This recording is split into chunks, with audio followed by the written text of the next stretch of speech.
What is up, people? What is up, people? What is up, people? It is your boy MM2K here with the very first Stadia live session. This is the premiere.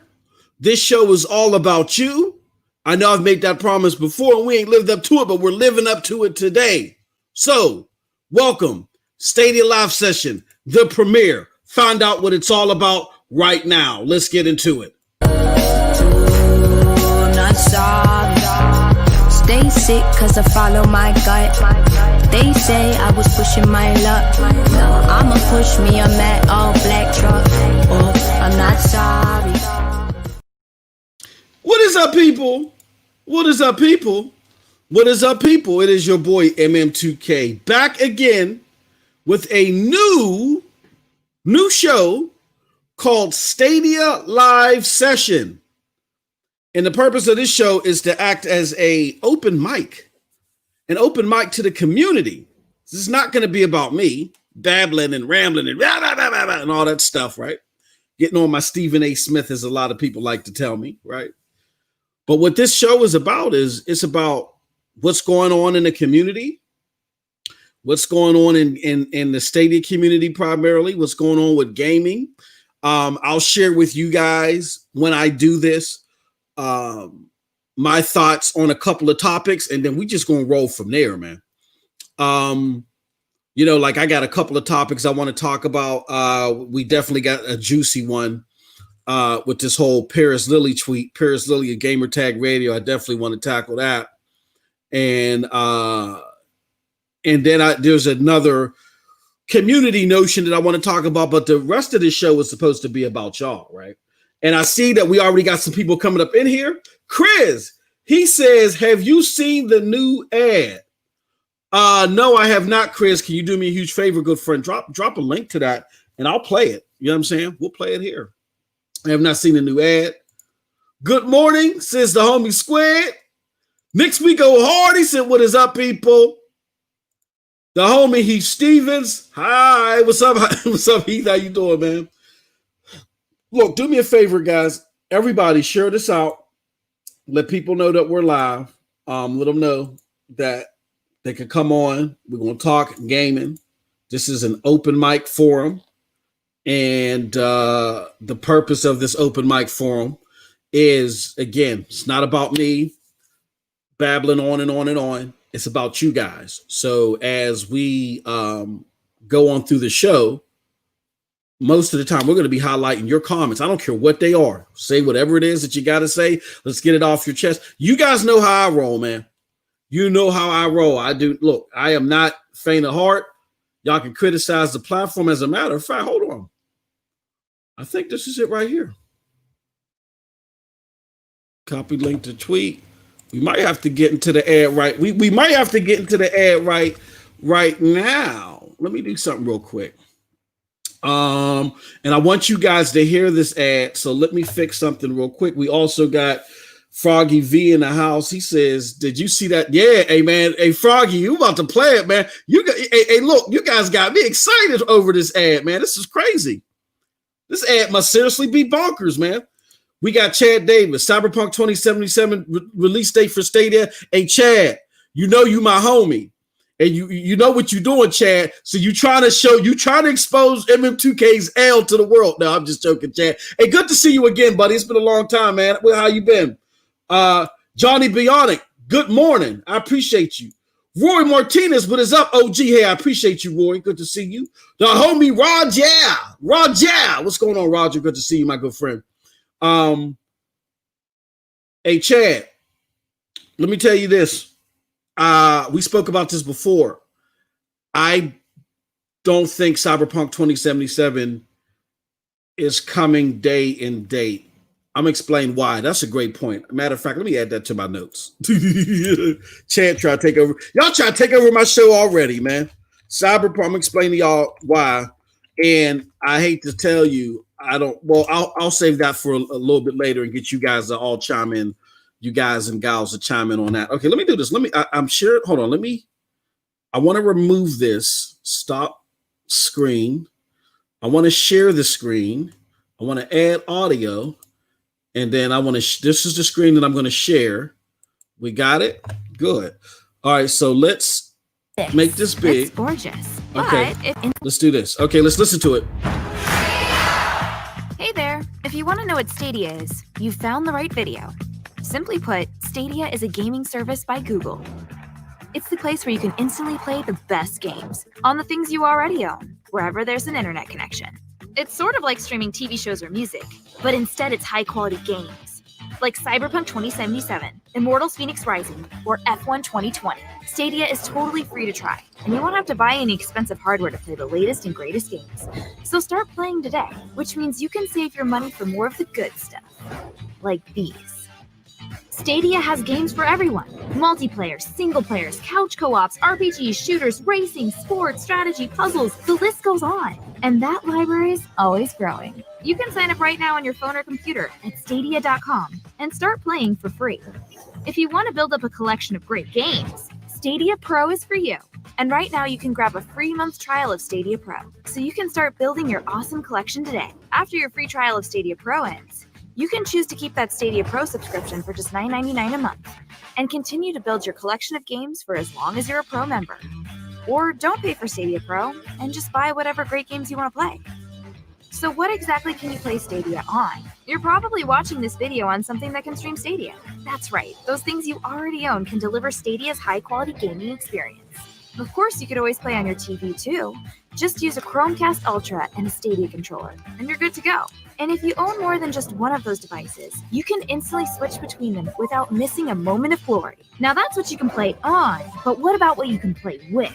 Well, we made this. It's gorgeous. But if you want to play on other devices, you can just use gamepads or the mouse and keyboard on your computer that you already have. And it's all streaming straight to your devices, so you'll never have to install, download, or update your games ever. Simply log into your Stadia account, click on what you want to play, then boom, game on. But the fun doesn't stop there. With Click to Play, you could be viewing your favorite YouTube creator's video and go from watching to playing before you know it, just by clicking the link in that video's description. It's that easy. You click, you play, and play whenever you want, without any subscriptions or expensive hardware. It's totally up to you. Whoever you are, however you play, you'll have access to some of the biggest games, greatest indies, and exclusives made just for Stadia. Head to stadia.com right now and get started with your free month trial of Stadia Pro.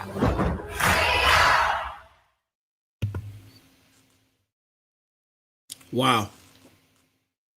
Wow. Wow. I don't even know where my cursor's at. Wow. Whoa. Wow. Yeah.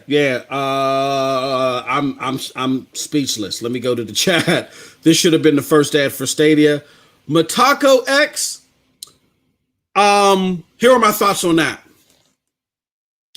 Yes, and not necessarily. Here's the thing, guys. I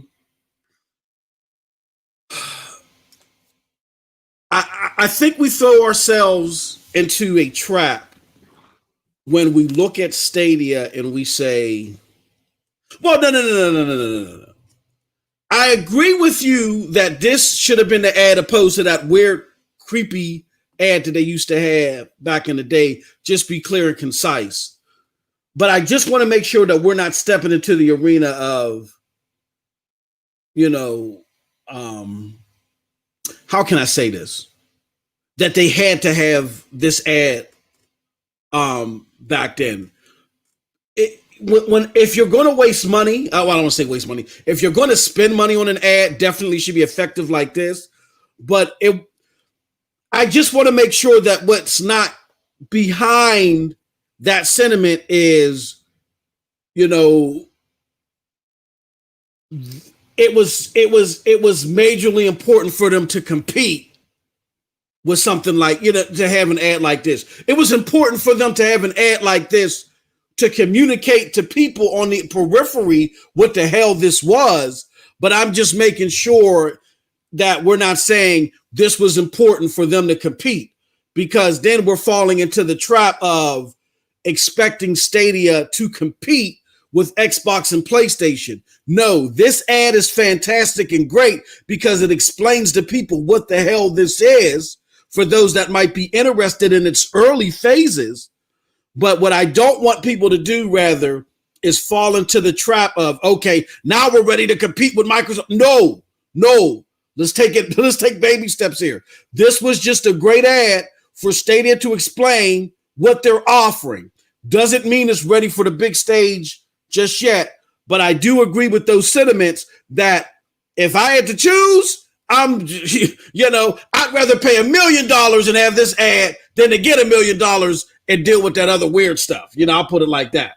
But great point. All right, so let me go back. It says this ad is targeted to casual gamers, which is great, fantastic. Stevens says, Chris, those games are still coming, so we'll be okay to play for months.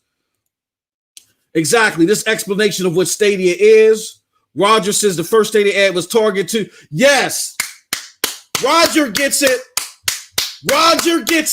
The first ad was targeted to attract tech enthusiasts, hence all the 4K 60 talk and whatnot. Exactly. Now, I'm not saying that was right.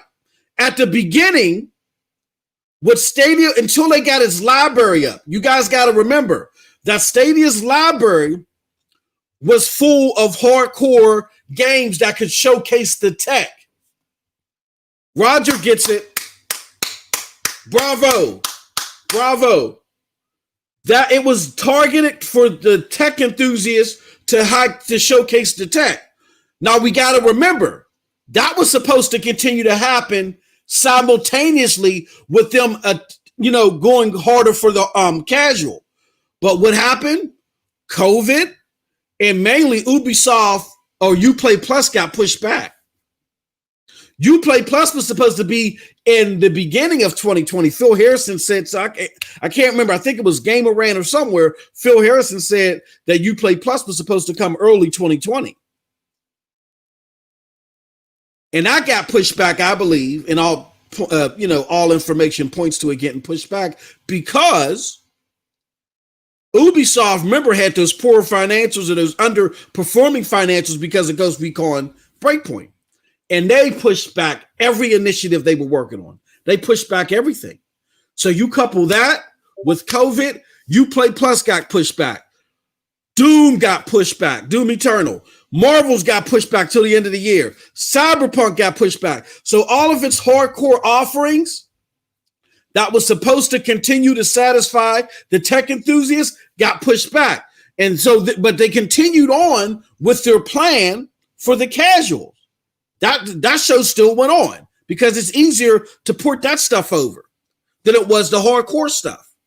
Because the AAA game makers, they're like, hold on, we got this COVID thing going. Now we want to support the cause, but we got to make our money.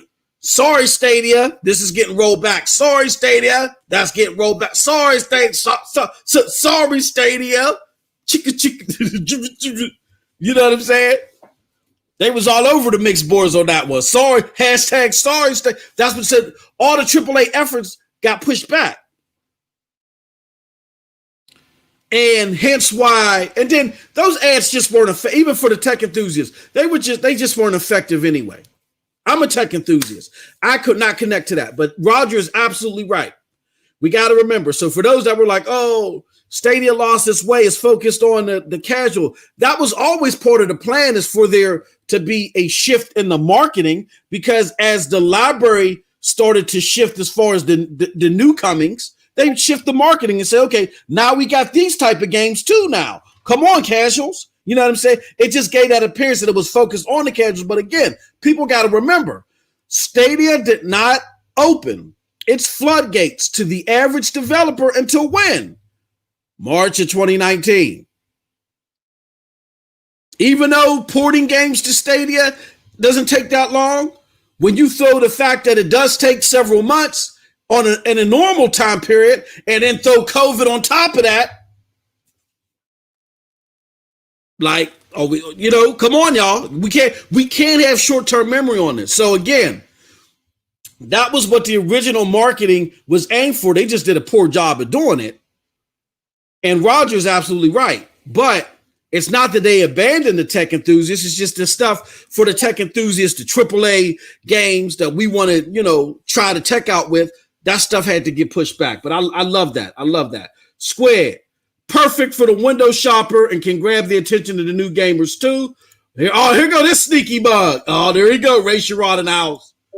Rackpers, he says the ad is a bit too long. Really good ad, but since most people skip ads in YouTube or other, well, Rackpers, that's where I think that we might be falling into the trap about ourselves.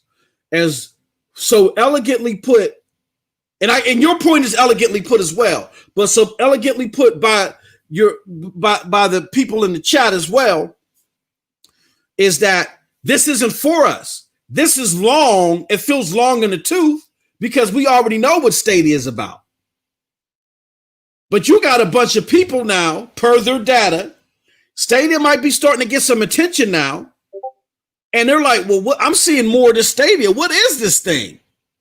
And that's why it had to be a little bit longer in the tooth for us. But this wasn't for us. They already got us. The thing that's going to keep us, the hardcore enthusiasts, is the AAA games. And we got to understand with the current dynamics, that may take a little bit more time than we expected. But all in all, it's great. It is that, wow. I was shocked by that ad. All right. So again, not about me, y'all. It's about y'all. Please continue to leave your comments. I do want to start off by saying this, right? And Roger makes another great point. He says Google should have put a link to this ad in the Google search page. I'm glad you said something, brother, because let me do this right now. I am adding this ad to my bookmarks on Twitter. This might go in my description. Like, you want to know what Stadia on all my videos, want to know what Stadia is? See the link attached. This is fantastic. Fantastic. Johnny Bionic says from now on, when someone yes. See, great minds think alike, Johnny. Great minds think alike. Okay, so here's what we're doing, y'all. There are a couple of subject matters that I do want to touch. First and foremost, I want to talk about the whole Paris Lily tweet. I also want to talk about something that I had a lot of people discussing with me behind the scenes. There was this thought that was put out there earlier in the week, or late last week rather, about the pro games and the frequency that pro games are going from the frequency when a game is dropped on Stadia and it goes from being a Stadia game that you got to purchase to when it becomes a pro game. I want to talk about that because it's an interesting point, but I got a different take on it. All right. But before we get into all that, I want to say this. I want to address some community things, right? Because I know that the community is kind of like, you and I verse at war. You know what I'm saying? For those that are Roots fans, y'all know that's my jam. You and I verse. Y'all battle rapping it out all over social media. And as long as we keep it cordial and nobody's being insulted, I think that's fine. And then along with nobody being insulted, let's not play victim either. You know what I'm saying? Like, let's not insult people, but at the same time, let's not play victim. I've had a couple of cases to where I was dealing with people one off, you know what I'm saying, coming out of woodwork. I give an alternate response to something that they said, and they tell me, oh, this is the problem with the community, this, that, and the other. And I go, I don't know who the person is. I go check their timeline, and they go say stuff crazy, and when somebody checks them, they're like, oh, they play victim. Like, we don't want to do that either, because here's what's been happening. People may be questioning too. MM2K, you seem to be a lot more positive on the platform than you used to be. All right. So let me put this out there so there's no mysteries. Absolutely, I have been. Why? Because I had an epiphany after the last Connect that maybe I was putting too much progression. My expectations were too hardcore on this platform, and I wasn't reading the tea leaves. And I always give credit where credit is due, because as for someone that's been doing this for 3 years, trust me, I've had fellow content creators over the 3 years steal my stuff and not give me credit. And shout out to Next Gen 720 because he's always pointed it out. He'd be like, don't be robbing the homie Moss. Moss been saying this, you know what I'm saying? That's why, it's going to be broadband bullies to the death. Don't ever question that. Even though we rocking and rolling and doing our thing here with PNTS, and I'm going to talk about that in a little bit. It's broadband bullies to the death. Y'all would not know who MM2K was if it wasn't for broadband bullies. You know what I'm saying? So I will always be, as controversial as quote unquote as we may be, I'm always going to be doing my thing with my brethren at the broadband bullies. Facts. That said, a lot of people don't give credit to the homie 6'4" the way they should. And I know he's been on hiatus, he's doing his thing, you know what I'm saying? But he told us, and I got to give credit to Raindrop, somebody, one of his staunchest followers. Shout out to her, however she's doing. They both were highlighting the organic marketing that Google wanted to do. And they always said, this is a marathon, not a sprint. And I think a lot of us weren't paying attention. And when that Connect came, I and others thought that it was doom and disaster, man. We was like, dang, man, this is going to be rough. Y'all remember I gave it a 4. Homie 6'4" was like, no, man, y'all tripping. He was giving us the God degree. We ain't want to listen. 10, 15 minutes later, I go check the media engagements, and it was one of the highest rated connects ever in the media. The media was loving this thing. And I couldn't understand why until I was broken out of my fog. And the fog that I was in is, and it was more difficult for me because I've been covering Xbox and PlayStation so rigorously for the past 3 years that I was stuck in this hardcore gamer mindset. And I was stuck to believing that the only way that this platform can see success is through the prism of the hardcore gamer. Because my thought was, if the hardcore gamer ain't singing this thing's praises, they're not going to see success. And I will say this, that the hardcore gamer, if you're good with the hardcore gamer, they can anchor you and help you, anchor your product and help develop its own lane. But this is a nuanced way of gaming. This is cloud gaming. And really the hardcore gamers at mass, they're not going to adopt this system until it's no longer looked at as nuanced. You got to remember, this is the same crowd that in 2013, when DRM was first implemented, they screamed bloody murder, bloody murder. And now, 7 years later, after the whole Xbox DRM thing, they are paying $500 for a PlayStation 5 console when, for an exclusive title, Bloodborne, or Godfall, excuse me, that even in the single player mode, it's going to have DRM. And I'm not picking on Godfall. That's why I'm getting my PlayStation 5 too. But I've always told y'all, DRM is going to be more prevalent and y'all eating it up. And see, here's the difference of now opposed to then. Then, if y'all would have let that ride out then and just let Xbox do its thing and let PlayStation do its non-DRM thing, the market would have chose the winner. And you would have had more control over your digital purchases because you would have been able to trade them in. Now you ain't got that control.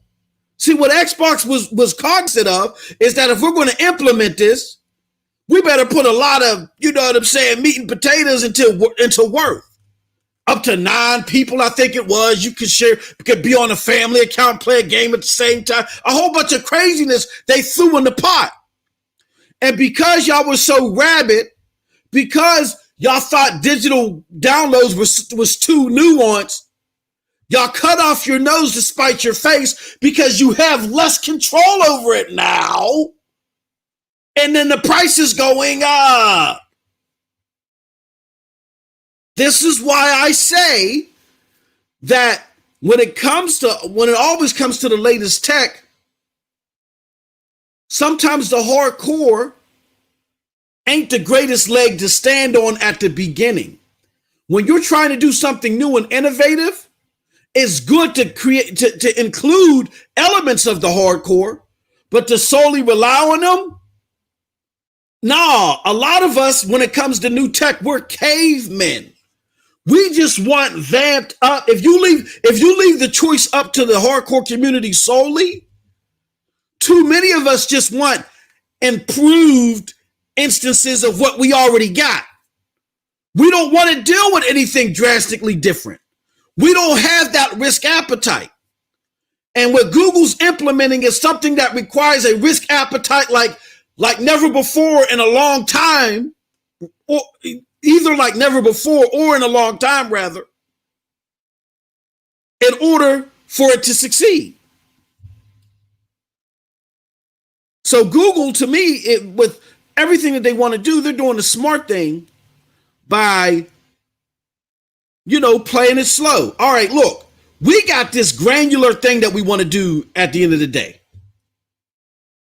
But right now, what we're going to do is we're just going to let you demo the tech at its infancy stage, because we believe at the infancy stage, it's still a lot better than a lot that's being provided by dedicated devices. And it's a low barrier to entry. So why not put some marketing around this thing and sell it even at this entry, and then let people see the improvements. This is marketable because you got tech enthusiasts that might want to hop on this early. That's why they should have. This is early access, but that's why they should have went with it. Just like how Amazon is going with it. Xcloud is going with it. They're calling theirs a beta. Shadow was going with it. They should have called this early access because that's what it is. But they believe that their early access offerings can offer a better experience than dedicated devices in many ways. Maybe not all the ways, not all the core ways, but in many ways. And that is true. So because of that, I don't overshoot the moon on this product anymore. And that's why I'm more positive on it. I had that epiphany during the last Connect. And it just hit me. And then because I'm not overshooting the moon on it, I am now also trying to help other people not overshoot the moon on it. But I can't make your purchasing decision for you. If you came to this platform for hardcore gaming because you thought it was going to be day and date like Xbox and PlayStation right now, I'm sorry to tell you, not for a while. Not for a while. They just opened up the floodgates in March of 2019. So I can't convince you there because all signs point to it not being that way for a while. With that being said, not to say you're not going to get any of those experience, but to expect every single game, multi-plat that you see on the premier platforms, that's a hard sell. I don't see it for a while. That's one thing, and you got to make a decision. Am I willing to stick it out and see and enjoy the offerings that I am getting, or do I got to go elsewhere? And and whatever's your decision to suit you, it's got to be respected. But here's the thing where the community's running into a problem. Often too much we were hearing, I don't like what this thing is offering, therefore it's going to fail. And if you're going to say something grandiose like that, you better have data to back you up.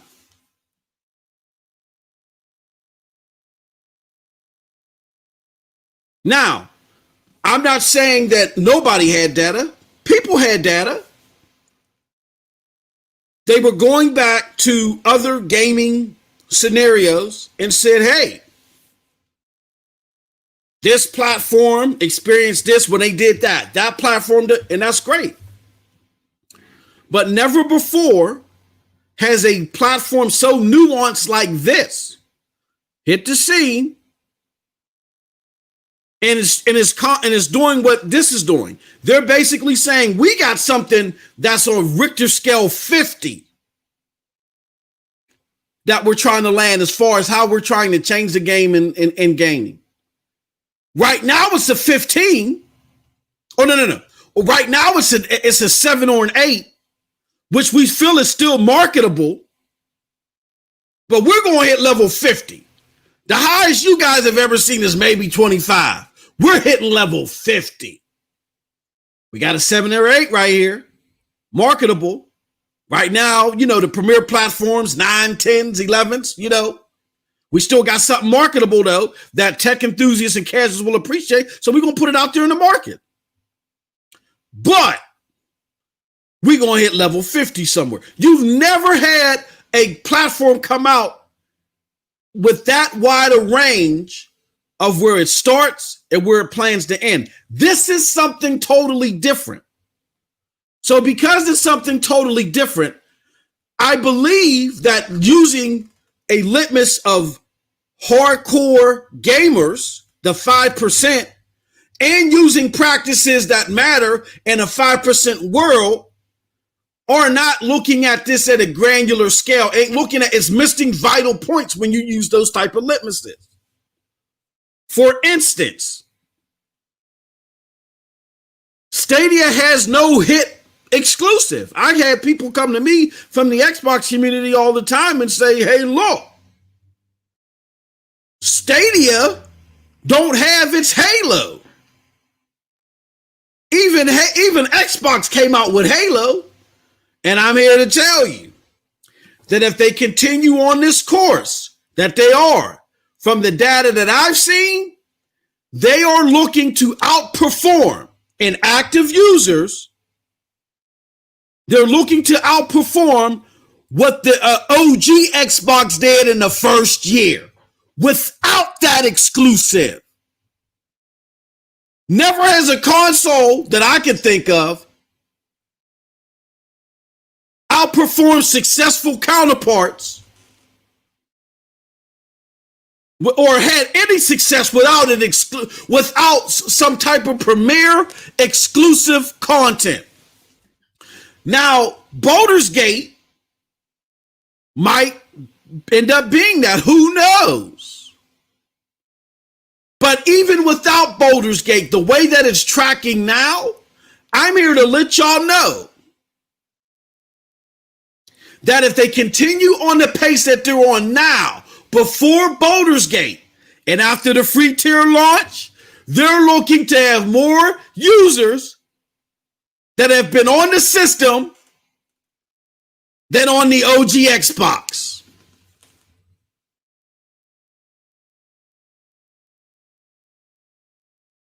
And that is the OG Xbox with it. Now, if you need to know what the OG Xbox had, because look, I got to be careful with this. See, I'm saying more, and there's somebody that I'm working with, they probably listen to this, and they're probably saying to themselves, shut your damn mouth, MM2K. You can't, but I can't help myself. The problem is that I know it's not fair, y'all.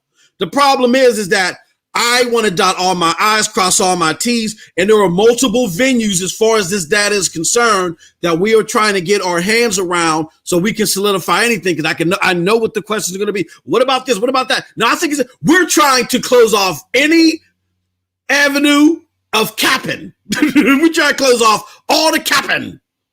We want there to be no mysteries when we put this information out there. So I got to be very careful on what I say. And then, on top of that, I got to be honest with you and transparent. I haven't even validated at 110% yet that I can release this information when we do it. I still got to confirm that. We're still trying to confirm that. It's a lot of technical crap, you know what I'm saying? But we'll be able to go in full detail once we're able to launch anything. But what I can give you and what I can tell you is from what we've been able to see that this thing is on par, is pacing to outperform the OG Xbox, a console that had Halo 1. It wasn't Halo 2 on the platform, but that came later. But I'm talking about the first 12 months. It's outpacing the OG Xbox. And that's before Baldur's Gate 3. That's without that. So again, that's the litmus to why you can't use traditional tracking to solely say, well, when this console maker did this, then that it. To me, it creates junk data when you do that, because this is on its own scale. You just got to it's hard to predict the success overall by using that litmus. You can use that litmus to predict the success within a sector. And what we can say is with the hardcore sector, we're starting to see some growth possibly, because I see a lot of people that are liking this as a second console or a second option.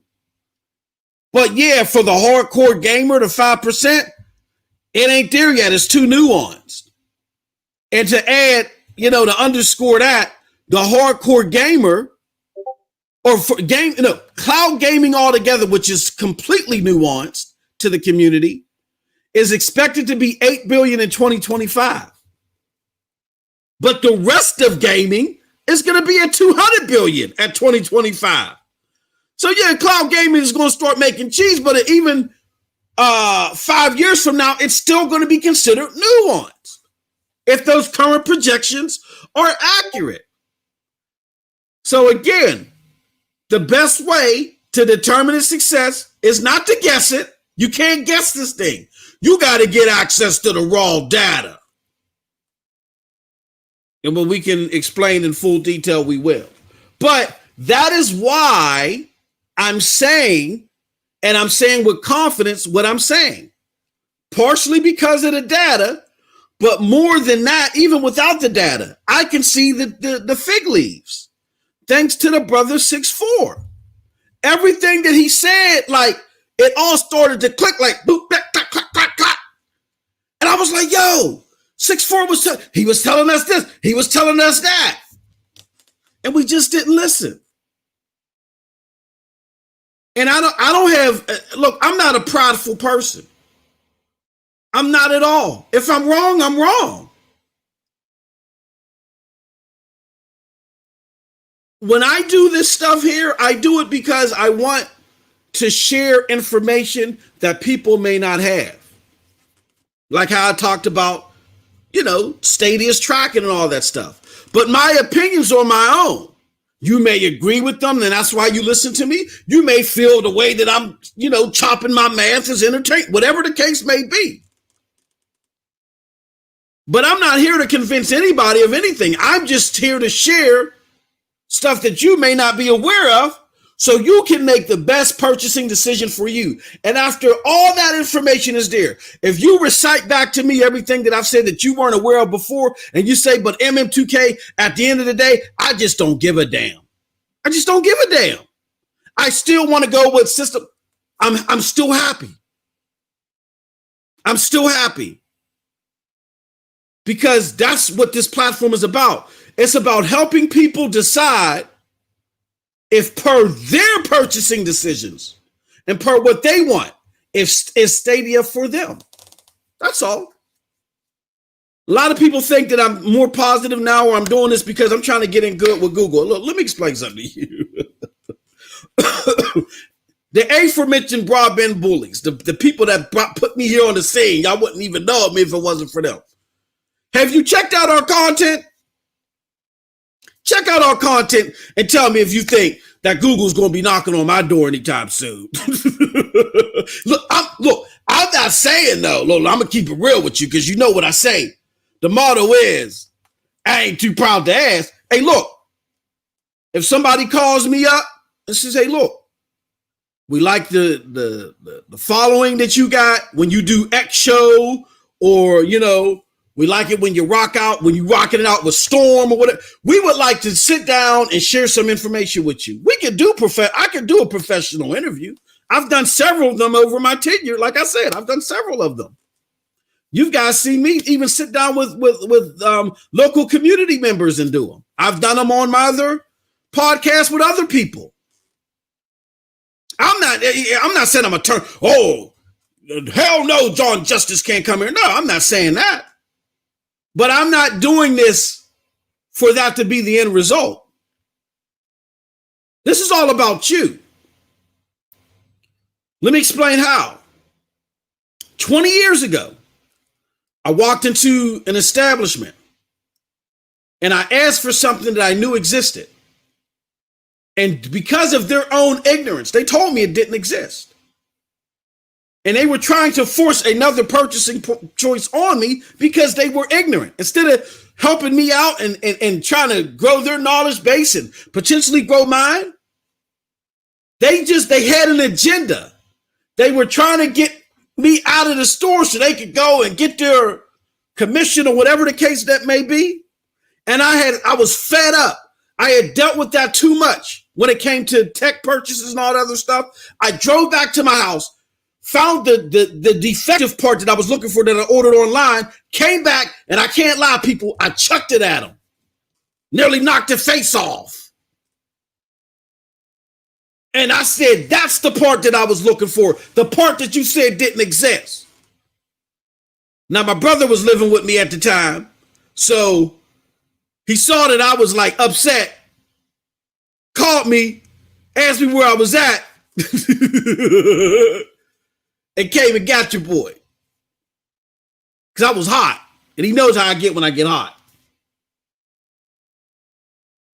But with that said, I never wanted anybody else to get that feeling. So me and my brother got together and some other people, and we created this thing called the New Age Faction, where we went around informing people. It never really went anywhere.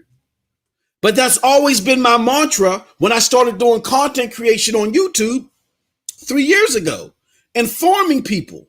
Not informing them because I'm the all-knowing eye, but hey, this person gave me this information. You may not be aware of this. Let me keep passing along. You know what I'm saying? Let's what's the word I'm looking for? Let's chain gang it. You know what I'm saying? Let's chain gang the info. I didn't create the info. I can't take credit for it, but I want to pass it along. I've already gotten use of it. It's already in my memory bank. So let me pass it on to the next person. I can't be here to lift up a multi-billion-dollar or trillion-dollar company. It's not my job. It's too much for my shoulders. My job is to inform you. And if I had an epiphany, if I had an awakening of something, then I feel like, and that's information I got to pass along to you, damn it, I'm going to do it. Some people will like it. And they'll want to stay on board, whether they agree or not, because they want to engage in a discussion. Some won't. They will block, they'll mute, they'll move on, and so be it. But that's not going to change me wanting to share information, because I'm not here to appease people. I'm here to inform people. If you're appeased by me informing you, then I love it even more. But understand why I'm here. So those are my thoughts on Stadia and how we view it, sometimes erroneously, I believe, in my opinion. Those are my thoughts on how what I'm doing now may be perceived a certain way. But I just want to put that all out there. And that's the most babbling I'm going to do. Now we are going to the chat, because I know y'all probably sitting there saying, fool, we thought you said you wasn't babbling. JT Turbo says Stadia needs to get Fortnite. Package a unique skin with premium, like what Samsung did. Boom, Stadia will double in size or at least get the press. Here's the thing, JD.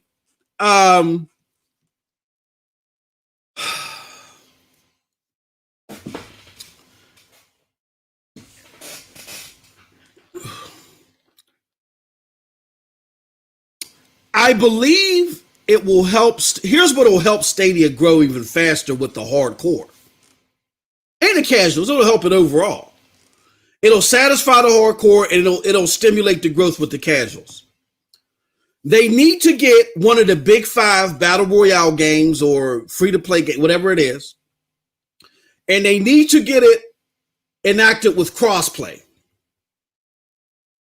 I'm not going to say Fortnite because here's the thing. Fortnite is owned by Epic. Epic is owned by Tim Swindle, aka Tim Sweeney. And he already exposed himself, JDT, in that whole Apple lawsuit. The judge told him, he said, you're a fraud. He said, you're a fraud. I'm not yelling at you, JDT. Every time I talk about Tim Swindle, I get excited. The judge said, bro, you are a fraud. Get the hell out of my courtroom. And I've been telling y'all this. When I say y'all, I mean the gaming community. I've been telling y'all this for the past 2 years. Nobody wanted to listen. Tim Sweeney, he gets it. He loves, no. Tim Swindle is a fake Gabe Newell. See, Gabe Newell, even though, he got some greedy, he running Steam, so he cares about his money too. But he's an open source computer geek that gets it and wants it for the people, right? That's how he took a dying platform like PC. And I remember when Steam first came out. You think what happened in the Stadia is bad? Oh my God. That's why you can't sit there and deny Stadia, because Steam, what is this hot steam of garbage? This hot pollen steam of you know what? I used to be on them MIRC chats. Yeah, what y'all do? Let me shut up. Let me not say. I was doing them Merc chats. And even them diehards was talking crap on, what is this steam of crap? Steam of trash. And look where it's at now. It not only changed PC gaming, but it's fundamentally changed digital distribution. That's what Google and Stadia is trying to do with game development. They are fundamentally, with initiatives like Projekt trying to change development. Now, JDT probably sitting there listening with his eyes rolling in the back of his head like, what the hell this got to do with Fortnite? Well, here's the problem. Epic is lying in bed with Tencent and Nividia. Tencent is working with Nividia to get the Chinese version of GFN. Now, it is reasonable under normal circumstances what Tim Sweeney said why he won't bring Fortnite to the platform. But Stadia is a direct competitor with GFN, and he's already made it very clear that where his money lies. It's not on the tech, it's just simply with GFN because he has a business interest there. My point to you guys is don't expect Fortnite to be the first one of those games to come. Damn, they laid me out in that gameplay. Oh man, I should have put that up there. Holy cow. Anyway, don't expect Fortnite to come first. Expect Apex or Rogue Company. See, it's going to have to be one of those games that then helps propel the platform in order for Fortnite to come. Because if one of those games come on the platform, it's crossplay and it exceeds, then people are going to look at Tim Swindle and they're going to say, oh, Tim, what's the deal, bucko? Fortnite is here. Apex is here, whatever. How come Fortnite is here? And then he's going to have to let greed subside and he's going to have to put it on the platform. But another thing that we want to take into consideration is too, even the Switch, as successful as the Switch was, even within this first year, Fortnite didn't come to the Switch until 12 or 14 months later. So I partially agree with what you're saying. Stadia, for it to have even more rapid growth across the board and to satisfy the concerns and the hunger and the thirst of the hardcore, they need one of those top 5 battle royales, free to play games. And PUBG is great and all. And PUBG, y'all, believe you me, PUBG has spiked the growth of Stadia tremendously. It has. But to see the saturation within the hardcore community that we're looking for, we need Apex Legends. And we need it to be crossplay. That'll bring Fortnite over. Or we need Rogue Company. I said Recore. Once one of those come over, and if it's cross-play, it's a wrap. Fortnite will then be forced to come over. But trust me, Fortnite is not going to lead the charge on Stadia because Tim Swindle got other priorities. But that was a great comment, JDT. I love it. Thank you very much, my friend. What else we got up in here? Stadia Universe. Capcom needs to hurry up and get on the Stadia platform. Yeah, they said they're going to support it, but here's what y'all got to remember too. And what's up? What's up, Stadia Universe? I appreciate you, good friend. Here's what's going on, Stadia Universe. Capcom was in deep financial trouble. What brought them out of deep financial trouble was what? Monster Hunter Worlds. That saved Capcom. Capcom was in a bad way. Monster Hunter Worlds pretty much, and the success of that game everywhere, pretty much say that's why you got 80 of them coming to the Switch. You got like 85 versions of them coming to the Switch in like in a 5-day span or something crazy like that. No, I'm just making that, but I'm being silly. But now that you got COVID, that again was another one. Now, along with look, if Ubisoft, this is what we got to remember. If Ubisoft, the people that are giving the most diehard support to Stadia, if they took Uplay Plus and pushed it all the way back to the end of the year from the beginning of the year, what do you think that everybody else who aren't as faithful are going to do? We just got to keep it real. So as much as we want to see Capcom, the fact I think we're going to see it on Luna definitely sooner than we're going to see it on Stadia. Here's why. For Luna, all they got to do is take the Windows x86 version and just upload it to the server pretty much. And what Luna told you is that there ain't no separate graphic user interface. Your chat and everything is going to be the Windows x86, whatever it is. And that could get quite messy, but don't nobody want to talk about that, but we'll leave that one alone. But with that, all they worried about is just getting the game up there. Just throw it up, toss it. It's did it. We did it. Who cares? It's up there. So you're going to see Capcom support sooner on Lunar than you are because they can just pretty much just upload the game. You know what I mean? They ain't got no different APIs or graphic user interface, no set graphic user interface from what I read to deal with. Meaning there is no Luna chat. There is the chat that is used in game. You know what I'm saying? That you're going to be using in there in each title. It's going to be different for each title. So, what else we got going on here? Christopher Torres says, Johnny, be on it. Keep in mind, companies pay for advertising similar to Facebook ads. So not sure if Google's promoting, but rather than GFN paying for that ad, but you could be right. What did Johnny say? Johnny says Chromebook is excited their users can play PC with GFN. Oh, yeah. Yeah. Squid said Linux is Linux-based, so certain games are developed with Unity. Yep. Platform. Absolutely. Let me see some of these prior comments while I was bibbling and babbling and telling y'all about this and that and all this other stuff. Johnny Bonnick says, it's funny because all of Stadia's cloud competition is helping Stadia with hardcore gamers because they're getting used to cloud gaming one way or another and eventually learn Stadia is the best. Hey, bruh. I've seen so much. I'm telling y'all, I got to steal something from my homie Z. Because me and him be laughing behind the scenes, man, when we be sharing information back and forth. You know what I'm saying? And when he goes live, and he says something, and the people in the chat are like, oh, Z, you capping. And we get off the show, and we just be laughing at mugs. You see what so-and-so said and so-and-so said.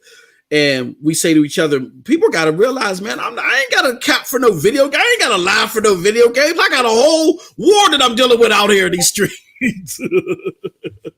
Z be telling the same thing, man. I got to be sitting there lying about some daggone video games. I don't feel that special. I don't feel the need to be that important. And I say that to say this. I have a lot of PlayStation people coming to me, a lot of them. And it shocks me because these are people that I battle back and forth tremendously in my Xbox days. Diehards. that are like, look, I rock with PlayStation, but yo, I'm digging that Stadia, bro. I'm digging it. And I told y'all the advent of Jack Move Johnny, he was, promoting it. You know what I'm saying? Other big names, PlayStation names, promoting the platform, saying ultra positive things. And these people, I told you on SML podcast, if you combine the Stadia content creators, I love them all. But if you combine them, they don't have the reach of a Weapon Wheel podcast. They just don't. And that includes me.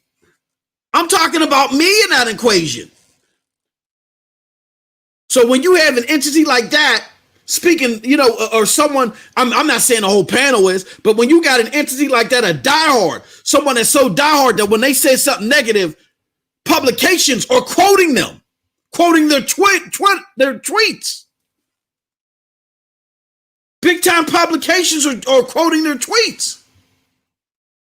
When you have something like that happening, and that person is speaking positively on Stadia, that is going to have more impact globally than the whole community combined. See, this is what people don't realize. You got to be self-aware. The Stadia community isn't bringing people to Stadia per se. I'm not saying that nobody never seen a video of ours and said, oh, that sounds cool. Let me try Stadia.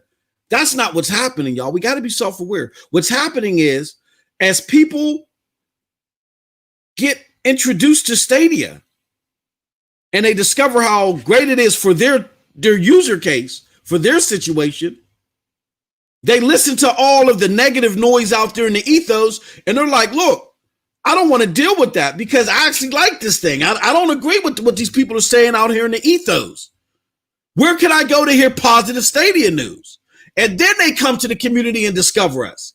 We're not pulling people in. People are coming to us because they're looking for refuge. But if someone like Jack Move Johnny is sitting there telling a group of people who were listening to the ethos, oh no, this thing is great.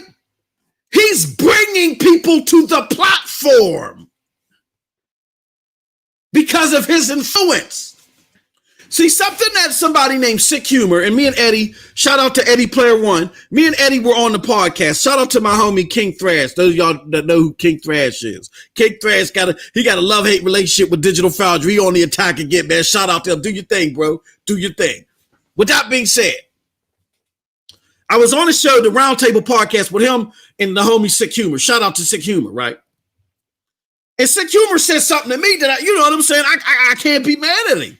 He said, I was like, Sick, you're telling me rhetoric that is untrue about Stadia.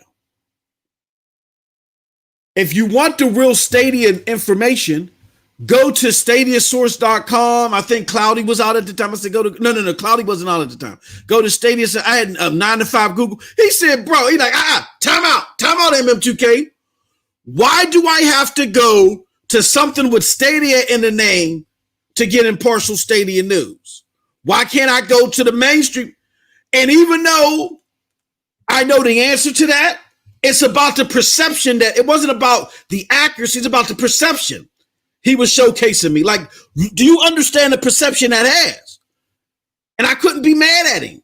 That no major publication that games elsewhere can say something positive about Stadia. Just the people that are already embedded in this platform. So again, that diminishes the power that we have to pull people in. We're just refuge. And I'm not saying that, I'm not trying to diminish that refuge. That refuge is important. But we're not pulling the people in. The people that are pulling the people in are the people that are known to be gaming elsewhere that also have something positive to say about Stadia. Those are the people that have the biggest impact. And we got to be self-aware. Wise man talk, man, if you're not self-aware, you are done.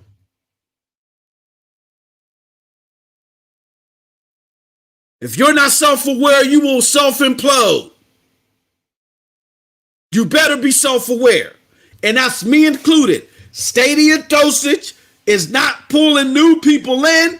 When new people come to the community, and if they happen to come across my channel, Boom, there you go. They'll opine in this because of for refuge. But the Stadia community, we got to be self-aware. And people like the aforementioned Jack Move and whoever else that are being positive about the platform, even though they're known to game elsewhere, they are the ones in the content creation community that are more instrumental in bringing people in. Now, again, not to diminish our role, once y'all in, look, I don't want to say it's our job, but it's our thing to keep you engaged. Because Google ain't paying me to do they ain't paying me to do this. I'm doing this because I love the platform. But that's our thing. We keep you engaged in the platform. But if somebody don't bring you in, there's nothing for you to be engaged in. Do you feel what I'm saying?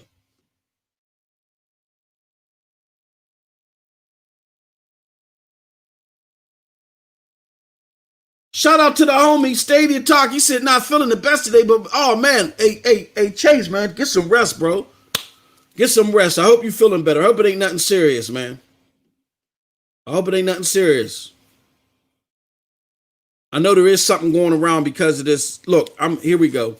As we're talking, let me tell y'all something, man. The best thing that you can have to flush out your system is cooking with turmeric. Turmeric. I'm old. I got a whole bunch of allergies, and I know. I throw turmeric in everything. I throw turmeric in my smoothies, all that stuff. And when I'm not feeling good, I make me a turmeric smoothie, or I take some beans and rice. You know what I'm saying? Let it simmer with a little bit of soy sauce. I got to watch my sodium too. You know what I'm saying? I'm getting older. Soy sauce, and I put turmeric in it and just let it simmer, man. I got to eat healthy now. I got to eat healthy. So shout out to you, Chase. I hope you feel better, man. Shout out to the homie Chase, and definitely check out Stadia Talk. Chase's channel on YouTube, and the TSI podcast will be moving to Stadia Talk's channel mid-October. So definitely stay tuned for that. But thank you for the support, brother, as always. Hope you feel better, man. Christopher Torres says, MM2K, I agree. When I first started on Stadia, I heard the negative press first, then found you, Chase, Sonny, etc., and found positive news. Then I brought Premier Reason. Yeah. Hey, Christopher, I appreciate that, man. That makes hey, look, man, don't make me get teary-eyed. This is why I don't be on camera. Don't make me get teary-eyed live on the air. But I appreciate that, good brother. That makes me feel so good. You know, the content that I can do can uplift somebody to make, because I'm nobody special. I'm just out here trying, you know, just inform. But I'm self-aware, Chris. I'm self-aware. I don't say, look, hey man, I'm gonna get on this mic and I'm gonna bring in 1,000 people to Stadia this month. Oh no, I'm self-aware. I probably not brought one soul to Stadia. Not one soul. My son, well, now I forced my son again, and he loves it. Besides my son, because I said, I'll be damned if I'm out there creating all this Stadia content, then they find out that you or my son, and you ain't never played on Stadia, you better get you daggone Stadia. So, but he loves it now. He loves Stadia. He loves it. And he loves GFN too, because he has a crap load of PC games. And when he's not around his main rig, he can play on GFM. So my son totally, and he's young, he's 14. He totally embraces cloud gaming. But I haven't brought a single soul to this platform. I came close with my brother. Besides my son, I tried to bring my brother on too. But my brother's a PC dude, and he went and bought a PlayStation 4, and he's happy. He said, I'm cool for a while. And he said, my internet just ain't where I'm at. It ain't good enough.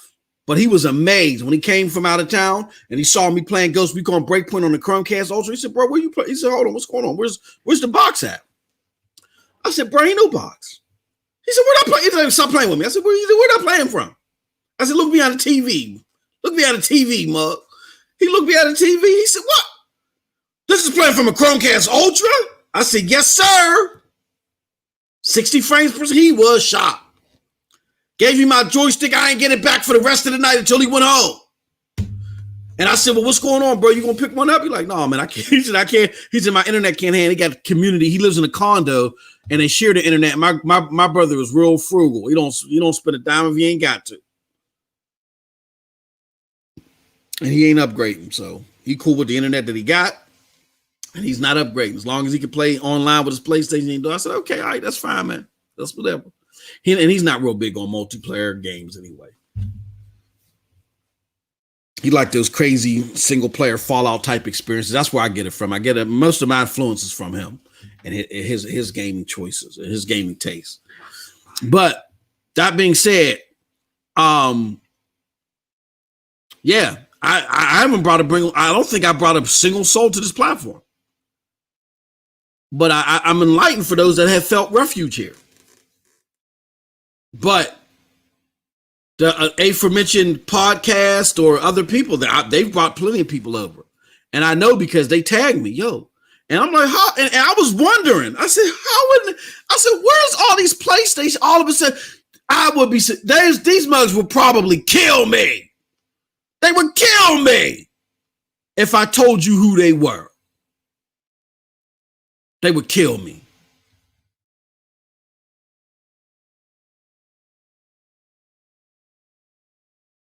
Mighty Mike says, let's see here.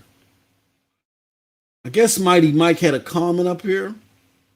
Oh, Mighty Mike says, I've been looking into Stadia. I'm willing to pay for the controller and everything. Why should I invest in Stadia over PlayStation 5? I have a PS4 now. So here's the problem, Mike.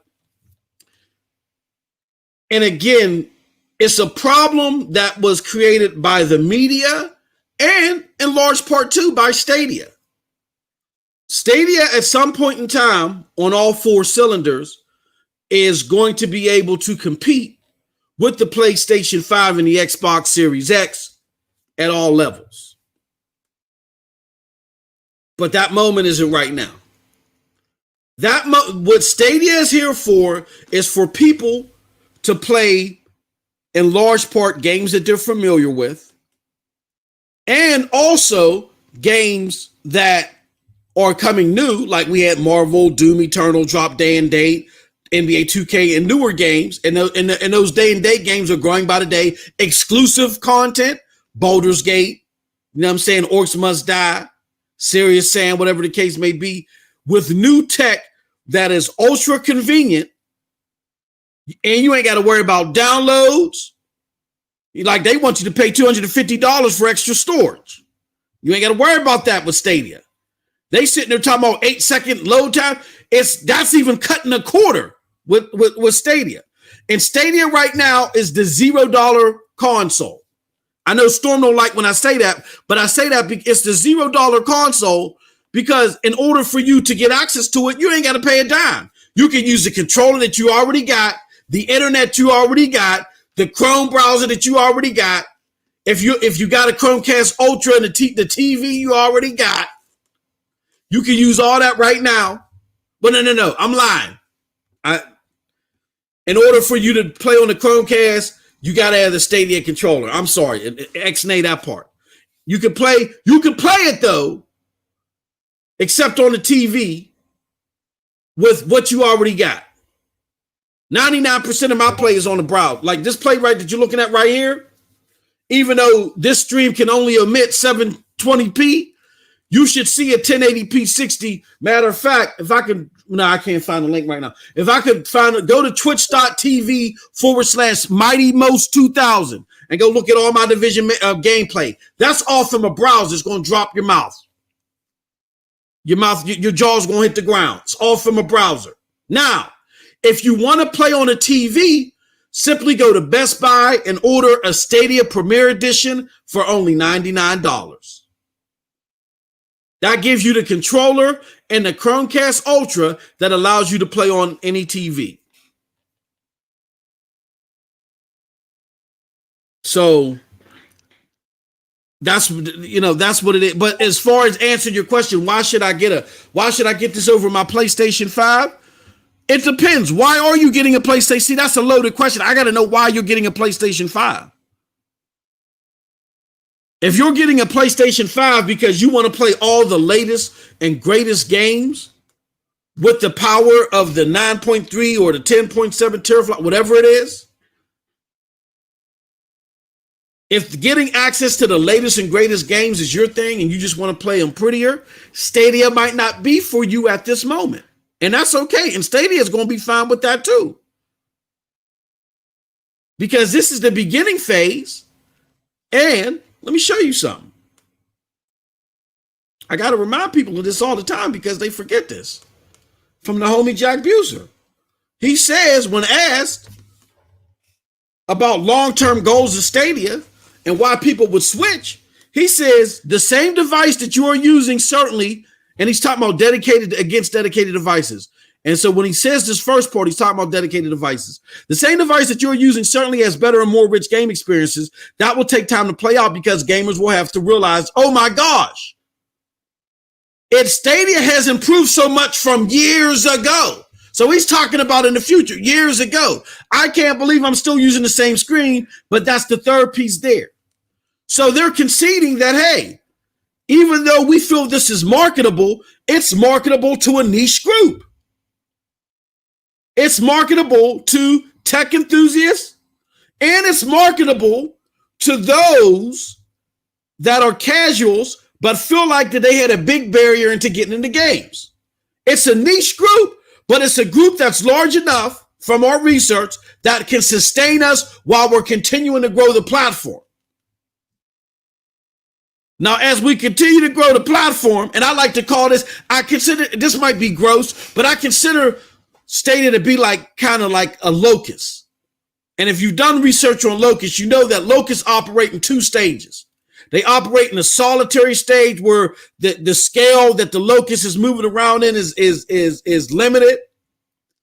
From its more gregarious stage where it's more robust. It's in the solitary stage right now. It's just chomping along and chomping on this and chomping on that. But when it hits this gregarious stage, once the offerings are more robust and widespread and massive, because that AI is at a level that nothing compete with, then you're going to start seeing the Projekt Chimeras and all the other stuff that is happening out here. I mean, that they're talking about out here, rather, excuse me. Stuff that you can't see elsewhere. So again, Mike, you got to ask yourself, why do I want a PlayStation 5? Do I want a PlayStation 5 because I want the latest and greatest games? I just want them prettier? Well, you're not going to get all of the latest and greatest games, not just yet.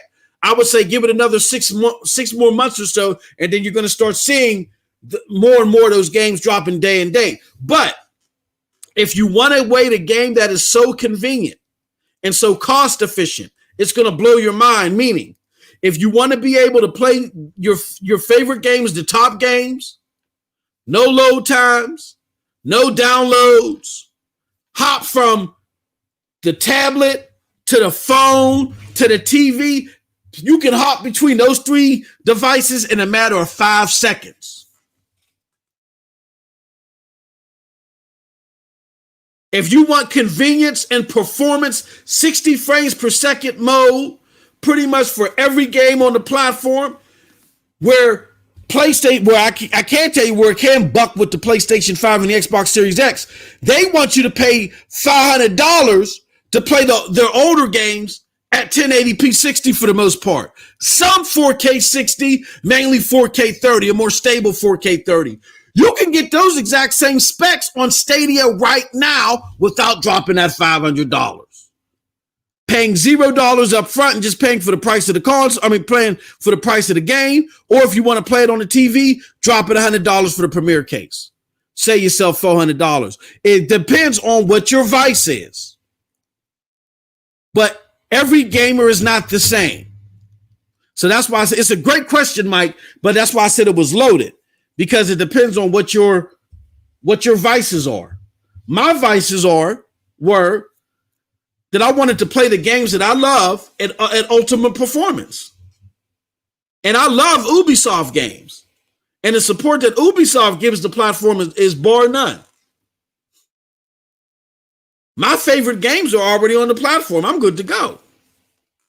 That may not be the case for everybody.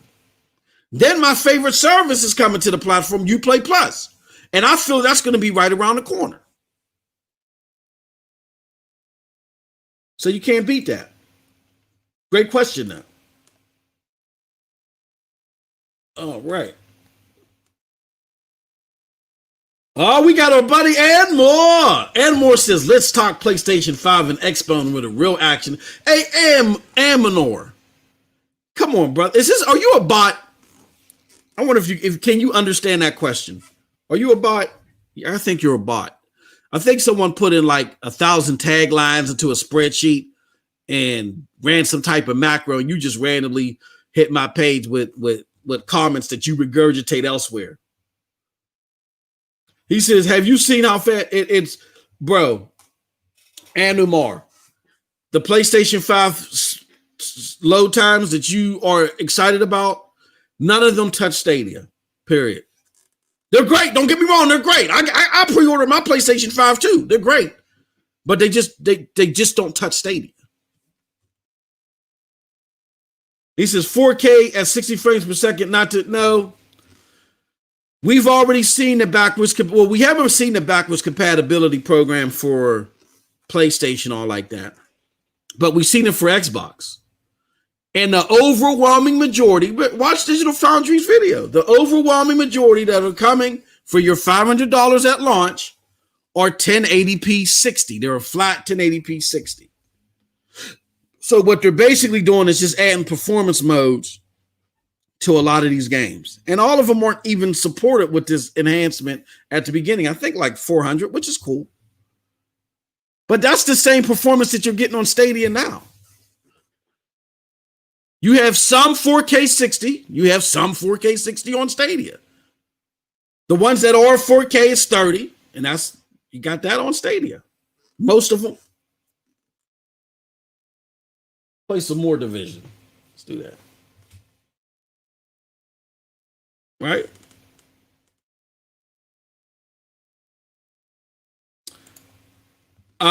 Dudes as Macchiato says, didn't they show Destiny 2 loading the Xbox Series X and its improvement over the old console, but not yeah. So they showed the Xbox Series X. It's an improvement on all of them.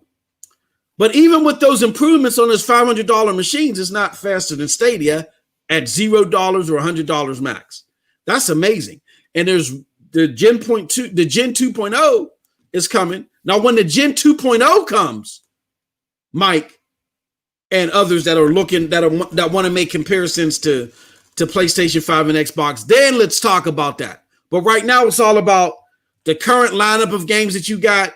I would liken it more to the PlayStation 4 and the Xbox One family of consoles than I would the next gen. It's next gen offerings aren't here yet.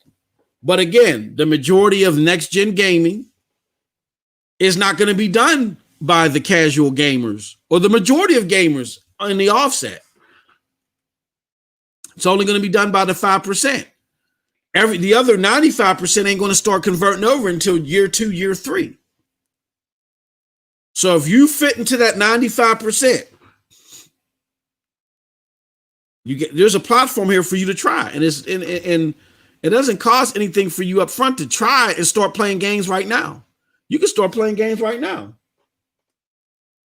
And then if you like the service, if you like the Stadia Pro version of Stadia, which is like a PlayStation Plus or Xbox Live Gold, but these might give you 6 quality games each month.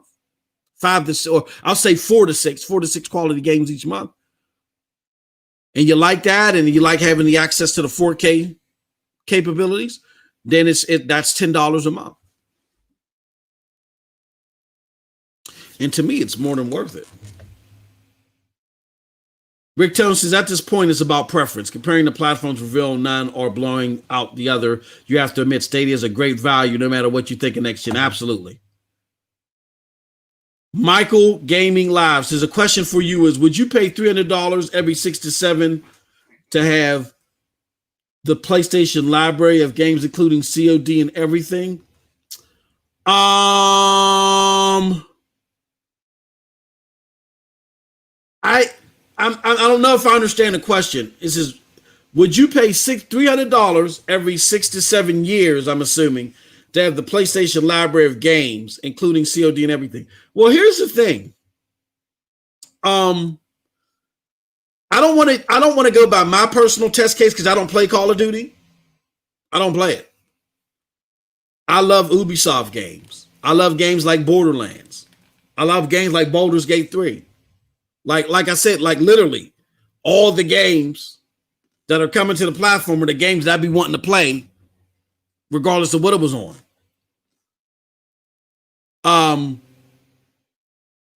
I don't, now that I have Stadia in my hands, I don't want to pay anything every other 6-7 years, 2 years, whatever, for something that has friction. And what I mean friction is if I can't go boop, boop and go from upstairs to downstairs, I don't want it. If I got to sit there and wait for any load times, I don't want it. If I got to sit there and wait for any DLC, I don't want it. I don't want to wait. I don't know about y'all, but I got a busy life. I got to live my life by the mantra of happy wife, happy life. I have a busy life. I can't be sitting there waiting. Oh, Destiny 2, all that new DLC. Oh, this is dope. Oh, and sit there waiting 2 to 3 hours for it to download. I don't have that to do. With Stadia, I literally load up my game, boop, boop, boop, boop, and I start playing. So as long as Stadia has the library of games that I want, which it currently has, I'm good to go. But what I have to recognize is that the library has to grow. It's not about me. I'm a separate case. What the library is going to have to get to Call of Duties and stuff like that. So if I understand the question correctly, Mike, the question is surmising that the rate that Stadia is getting multi-plat games is going to stay that way. If the rate that Stadia is getting multi-plat games stays this way, then it's not going to survive. That's a given. But this is not going to stay this way. Just like the rate, the fact that Switch wasn't getting any multi-plat games. That didn't stay that way. As the platform grows, more multi-plats will come, and they will come day and date. So if you're asking me if I'd rather play $300 for every 6 to 7 years, then we got to talk about 6 to 7 years from now for Stadia. And we don't know what Stadia's library is going to look like in 6 to 7 years is basically what I'm saying. So that's kind of a hard question to answer. But hopefully you understand why it's hard. We don't know what Stadia's, we can tell you what Stadia is talking about. Stadia is talking about creating game development that will not be possible anywhere else. Now, whether that's true or not, we got to see. But do I believe that they're going to have all the multi-plats day and day? Absolutely, they will. So then it's going to come down to the exclusives. And I'm going to put it to you like this. If Stadia has every single, all of the top multi-plats day and date, that's 90% of the games that I play, that you play anyway. If I got to make a choice, I'm going with Stadia. You know what I mean? So hopefully I answered the question. He says, for me, frictionless gaming is not worrying about getting the games that I want to play on release. Well, here's what I don't want to do. And I'll close that conversation out with this. We don't want to get into puns. And I appreciate what you're saying, Michael. I get what you're saying. For me, frictionless gaming is not worrying about getting the games that I want to play on release. That's not the definition of frictionless gaming. That's like me saying, well, for me, an automobile is something that flies in the air. That's not the definition. I get you if you say my preference is being on a platform where I ain't got to worry about the games that I want to play on release.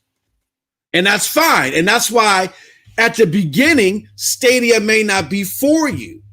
And Stadia is okay with that because they are seeing phenomenal growth with casuals that is helping sustain and subsidize the platform until they get to the point to where they have the games day and date. But again, if we're going to talk 6 or 7 years from now, I don't know what anybody's lineup is going to be 6 to 7 years from now. I don't know what exclusives they're going to have. I don't know exclusives that Sony's going to have. That's why it's a question I can't answer. But what I can tell you is that frictionless gaming for me is comfortability and just the ability to play the game. It doesn't matter if games that I want is on a platform that it takes me 2 hours to get the updates on. I can't play the game. My life is just too damn busy for that. So I get your point, but again, we don't want to use puns over facts. And the fact of the matter is that the ladder that I just explained is more important to people. Hey, look, you may have more games over there, but if I got to sit there and wait, what does it matter? I can't play them. I got too much stuff. I get 45-minute hit here, 30-minute hit here, 25 there, maybe an hour, 7 days from now. And I can't do that messing with that console. But this cloud gaming thing with Stadia, I can finally game. And even though the library may not be as long right now, I'm still getting great experiences. You can't knock that hustle for those people. Ray Shiraz said, my buddy Kevin came over to the house and I showed him Division 2 in beautiful 4K, running smooth like butter on a 70-inch screen. Graphics is mind-blowing. Absolutely. Johnny Bionic, Stadia's exclusives could be epic if they put artificial intelligence like the Nerf report with. Yo, that was dope. We're going to talk about that. Okay, so let me do this real quick because this is going over about an hour. I mean, not an hour, 30 minutes. I want to talk about a couple things real quick. Let's do this.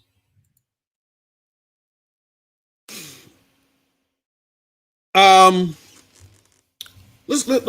go on for like another 10, 15 minutes or so. Because I got to wrap. We got something going on somewhere else. And I want to make sure I don't miss it. Let's see something here. All right, so the Nerf Report did an excellent video today where they talked about let me see if I can find it. Here it goes. Let's put it back up here. This was an excellent video. I would play it, but I don't want to get in trouble, for playing somebody else's stuff. But go check out the Nerf Report. I'm going to put a link to the tweet in the chat. You guys definitely want to see this video. They're talking about, I think it was Project Duo that Google's working on, where it's like an AI that's based off a conversation. So basically what they're saying is that they're looking, Jay Raymond, one of the studio heads at Stadia, mentioned that they're going to start working on a system where in games, when you go to an NPC, instead of you selecting a static dialogue, hey, where can I find the golden rock? Or, hey, you better tell me where the golden rock is. Or, hey, give me the golden rock right now or I'll kill the villain. Instead of having those static lines of communication, you can literally talk to the NPC and the NPC will respond back. Google has this conversation AI that they're fleshing out right now. And once they finalize fleshing that out, they're going to add that to Stadia. So can you imagine while you're playing an RPG, a Skyrim-esque RPG, you walk up to an NPC and you say, hey, look, I just came into town and I heard y'all got that magical, dark elf sword. Tell me where it's at right now. I'm not playing no games with you, bucko. Like literally, I can talk into my controller or just talk using the Google Assistant and say that. And the AI is so smart that NPC is going to respond back to me. So instead of me just going boop, boop, boop, and selecting the NPC, depending upon the characteristics and the stats with that NPC, like if let's just say if my intimidation is high and I talked in an intimidating fashion like that, if my intimidation is high and homie is softer than drugstore cotton, he might, hold on, man, don't hurt me. I got family here. Let me take you to the Dragon Elf sword right now. He's going to be smart enough to respond like that.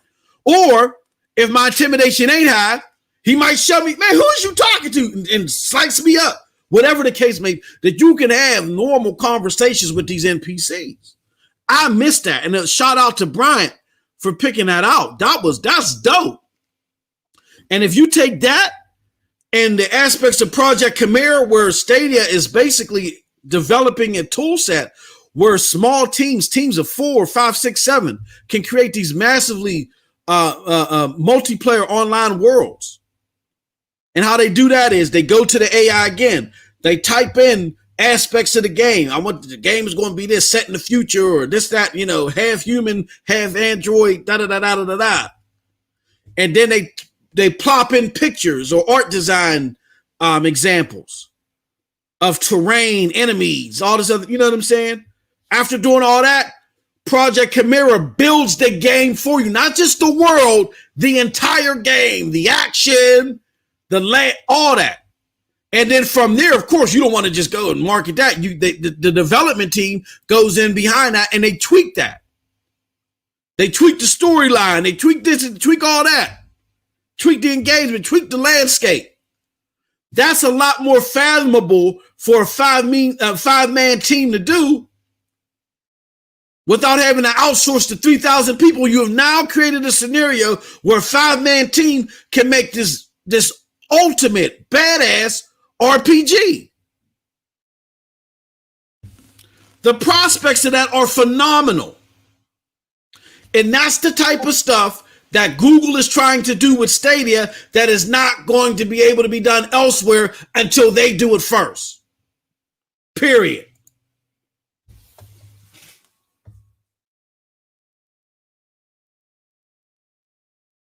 Michael Gaming says, I can't judge Stadia in 6 years. I have to judge it now. Why do you have to judge it now?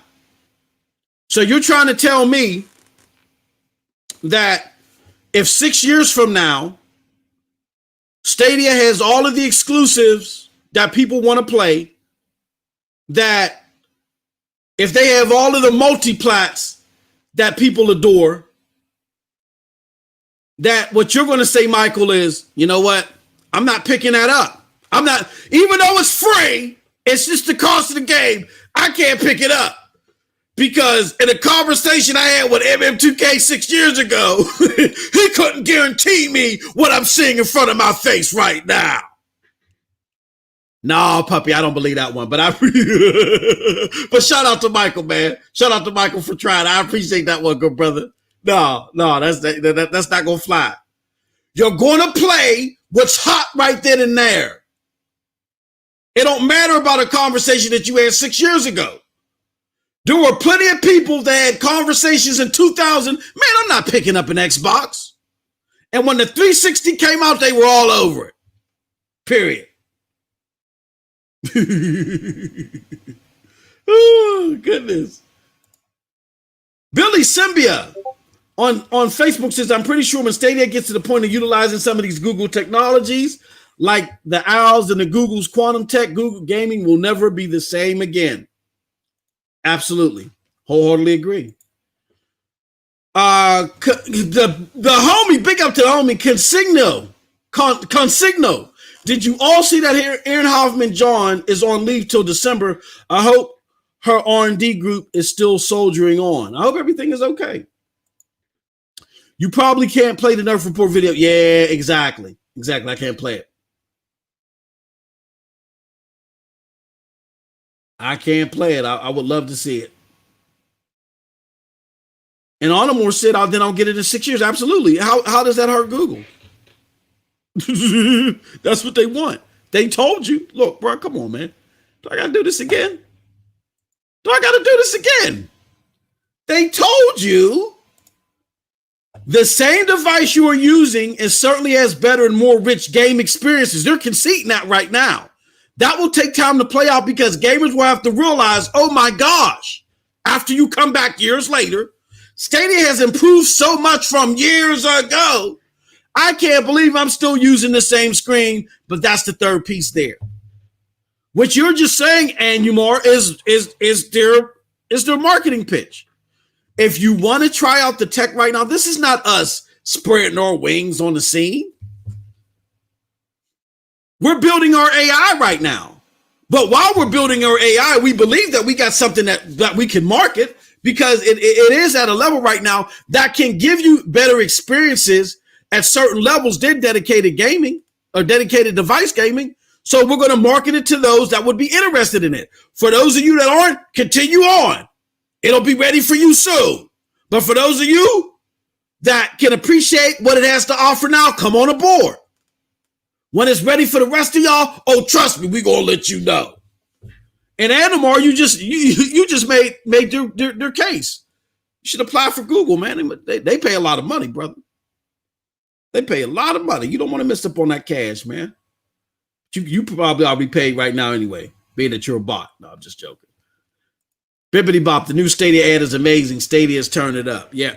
I just caution. I wouldn't say, okay, now they're hitting the stage. No, they're turning it up.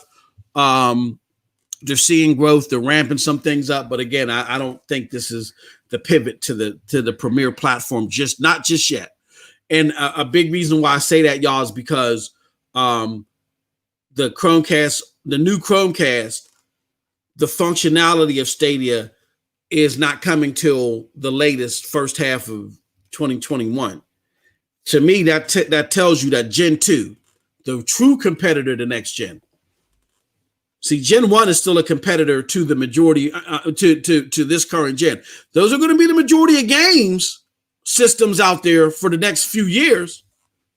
Those are going to be the money makers for the money makers for PlayStation and Xbox aren't the PlayStation 5 and the Series X. Because the minority of their gaming community is going to have those. The majority are still going to have PlayStation 4s and Xbox One S's. But as that community starts to converge, then Gen 2.0 will become more crucial. And I think by the new Chromecast not being Stadia compliant until January or until the first half of 2021 tells you that Gen 2.0 ain't coming until next year. Those are just my thoughts. I could be wrong.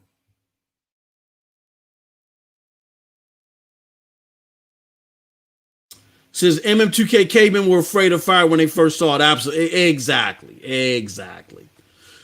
One more thing I want to cover, y'all, before we roll, because I thought this was hilarious.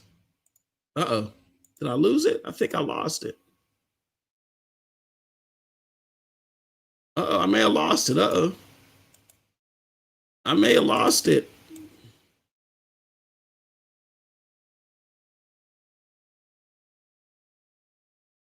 Oh, crappity dappity. Let me see something. Did I lose it?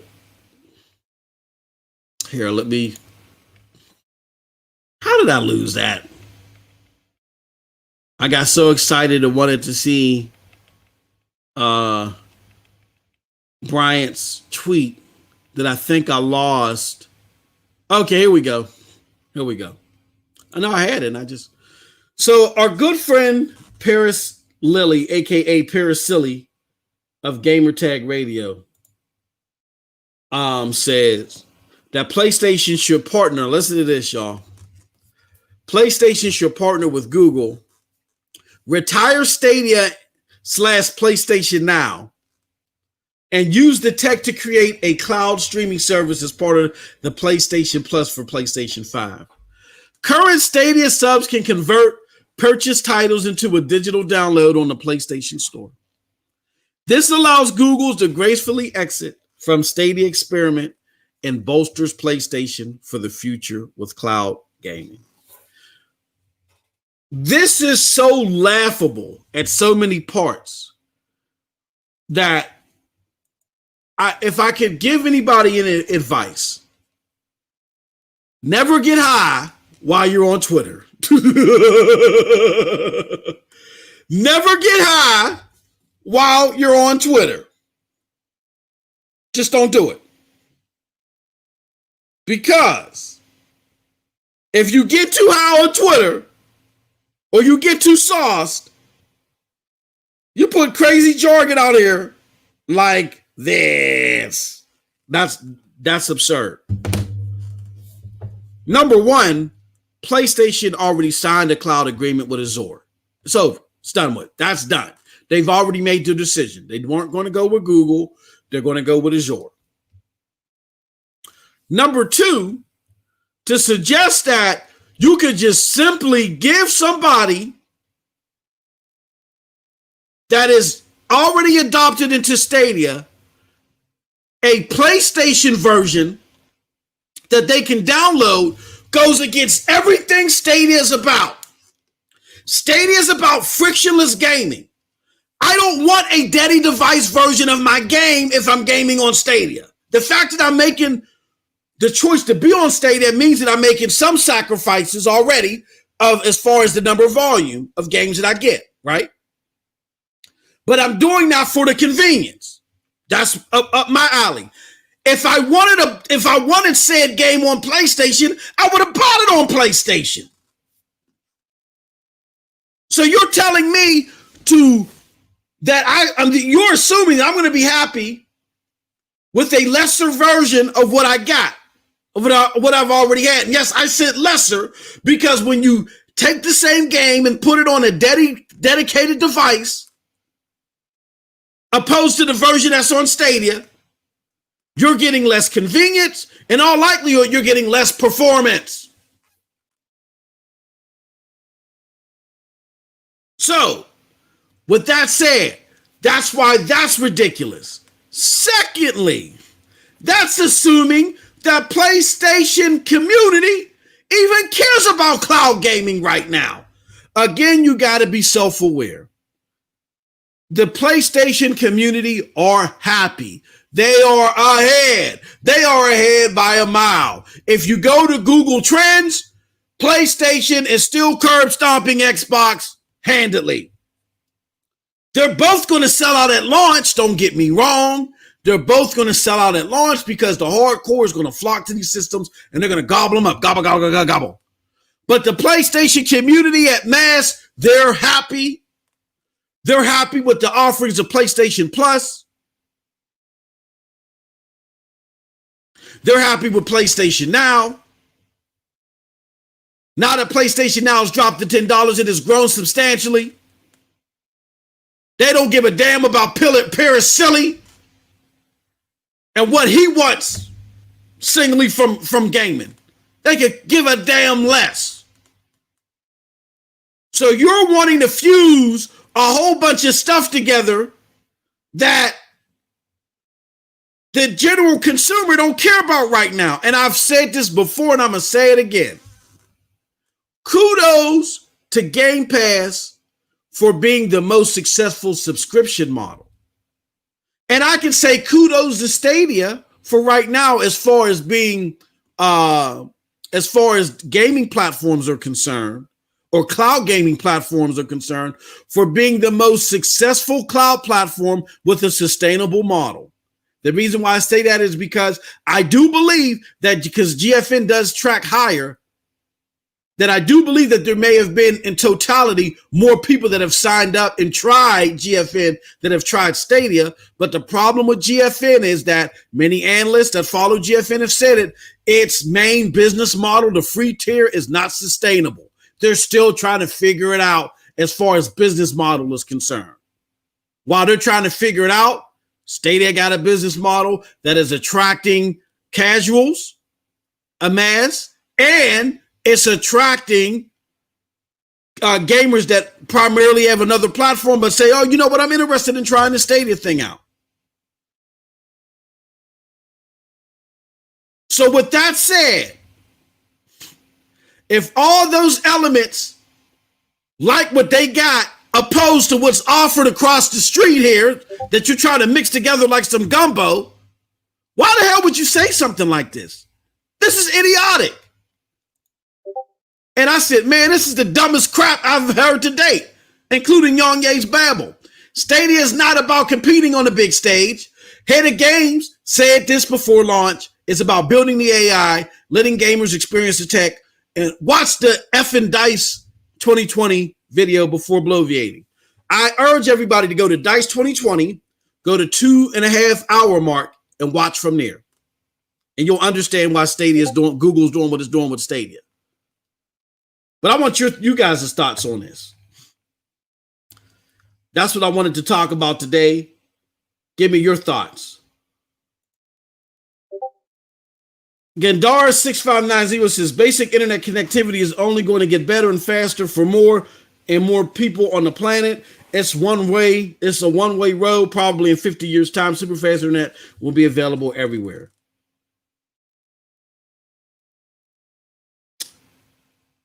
Shout out to the homie Charles Aran.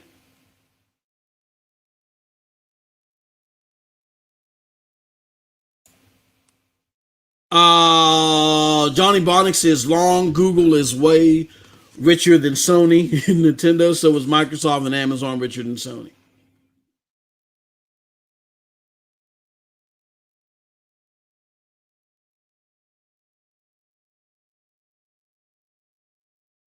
So Michael Gaming Live says also, where is this crazy performance? This is what I want you to do, Michael. Go to my channel. Go to this channel. Load up the games. Take the same game.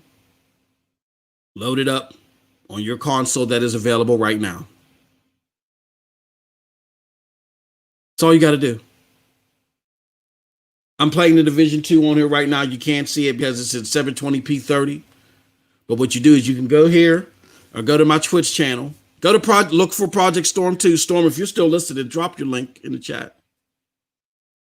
We're here to educate today, baby. Matter of fact, let me do this. I'll find Storm right now. Because Storm is the maestro. He got the best damn videos on. And he plays everything. He got everything. Storm has it all. He has it all. I'm going to drop his link in the chat right now. Here you go. All you got to do. Just check out Project Storm. Look at his Stadia videos. I want you to take the same game, play it on your console, and tell me what you think. In the discussion. Let me see what else we got here.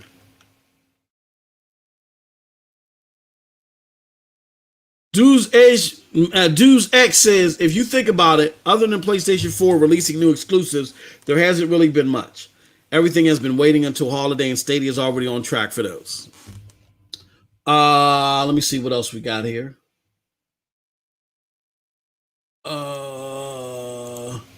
This is Force for those who want to Stadia to compete on the main stage here and now. Search for the video "How Google Does Gaming." It's a great shot.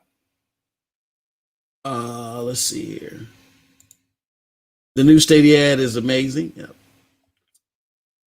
Let me see. We got any more comments? All right. So Michael, here's what I'm going to do. Because I'm not sure how. Okay. Well, let me just read this comment. So basically you're saying Stadia will be ready in a few years, but for now we are forced to, you're not, time out. See, this is where I got a question. If you're looking to be educated here, or if you're trying to debate something with me that I don't feel that you have the experience with, just for the simple fact that you asked me, where's this performance at? Tells me that you don't have the experience thoroughly with the platform. You may have tried it for a second, didn't work out for you, whatever. But I have thorough experience with the platform. Nobody's saying you're forced into anything. You don't have to buy this. I'm not forced to play Xbox. You're not forced to play PlayStation. Nobody's forced into anything.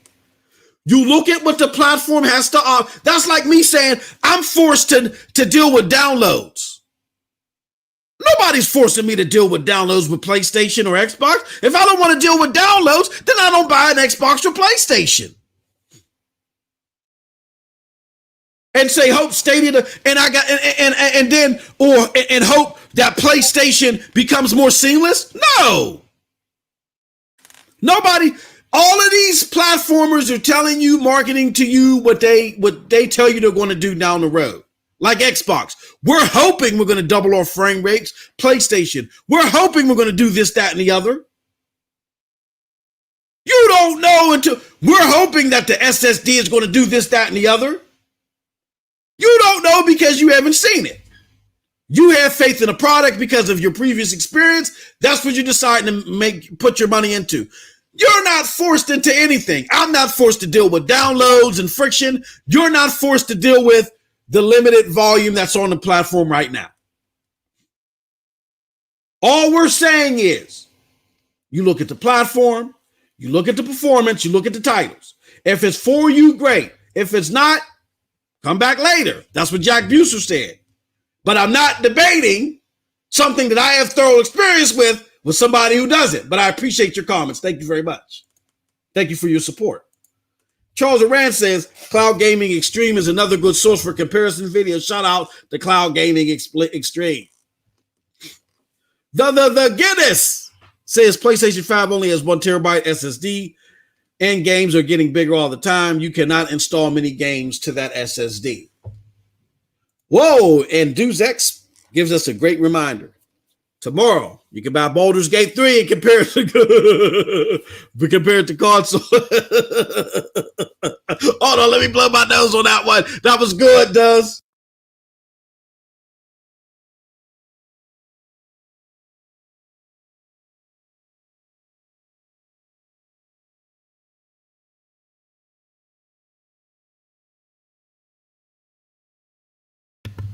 Yeah, I mean, like, I'm not trying to be mean. I'm not trying to be mean. And shout out to Michael Gaming Live.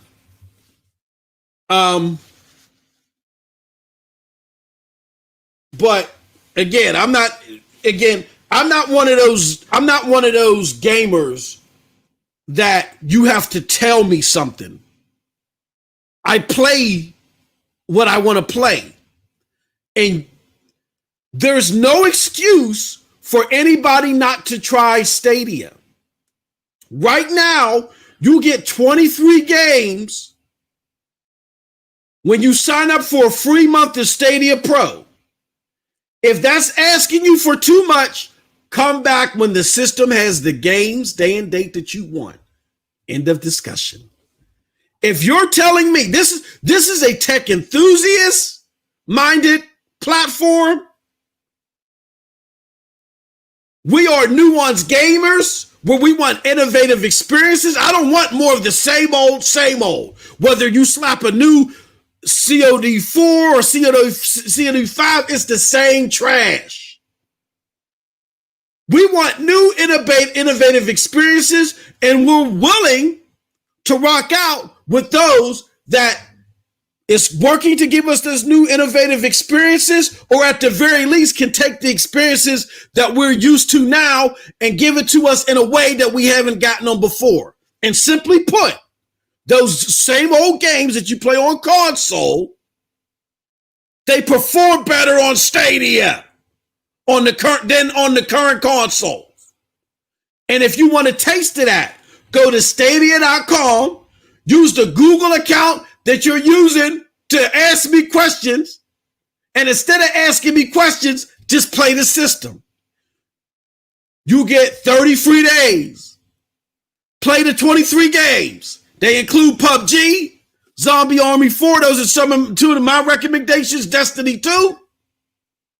If you want to buy The Division, which to me is the premier port on the system right now, you can buy it, I think, for $17.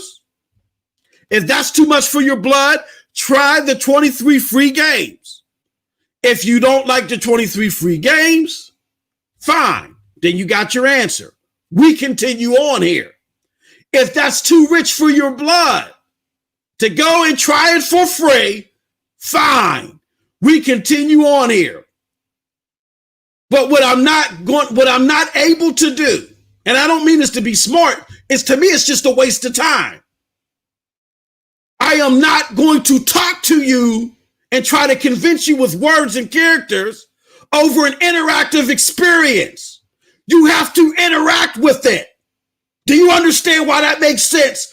Opposed to you wanting me to give you characters for an interactive experience. The platform is free. Try it out. If you don't like it, then walk away.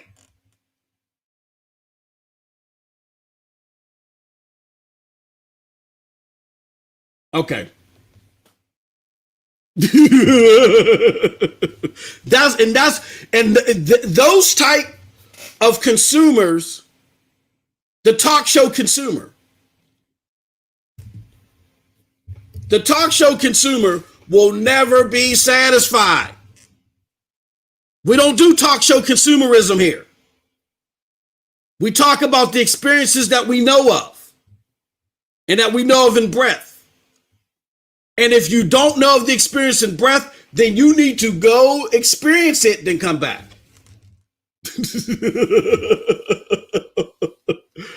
But shout out to Michael anyway. So, before I go, one last, because this is using Michael's.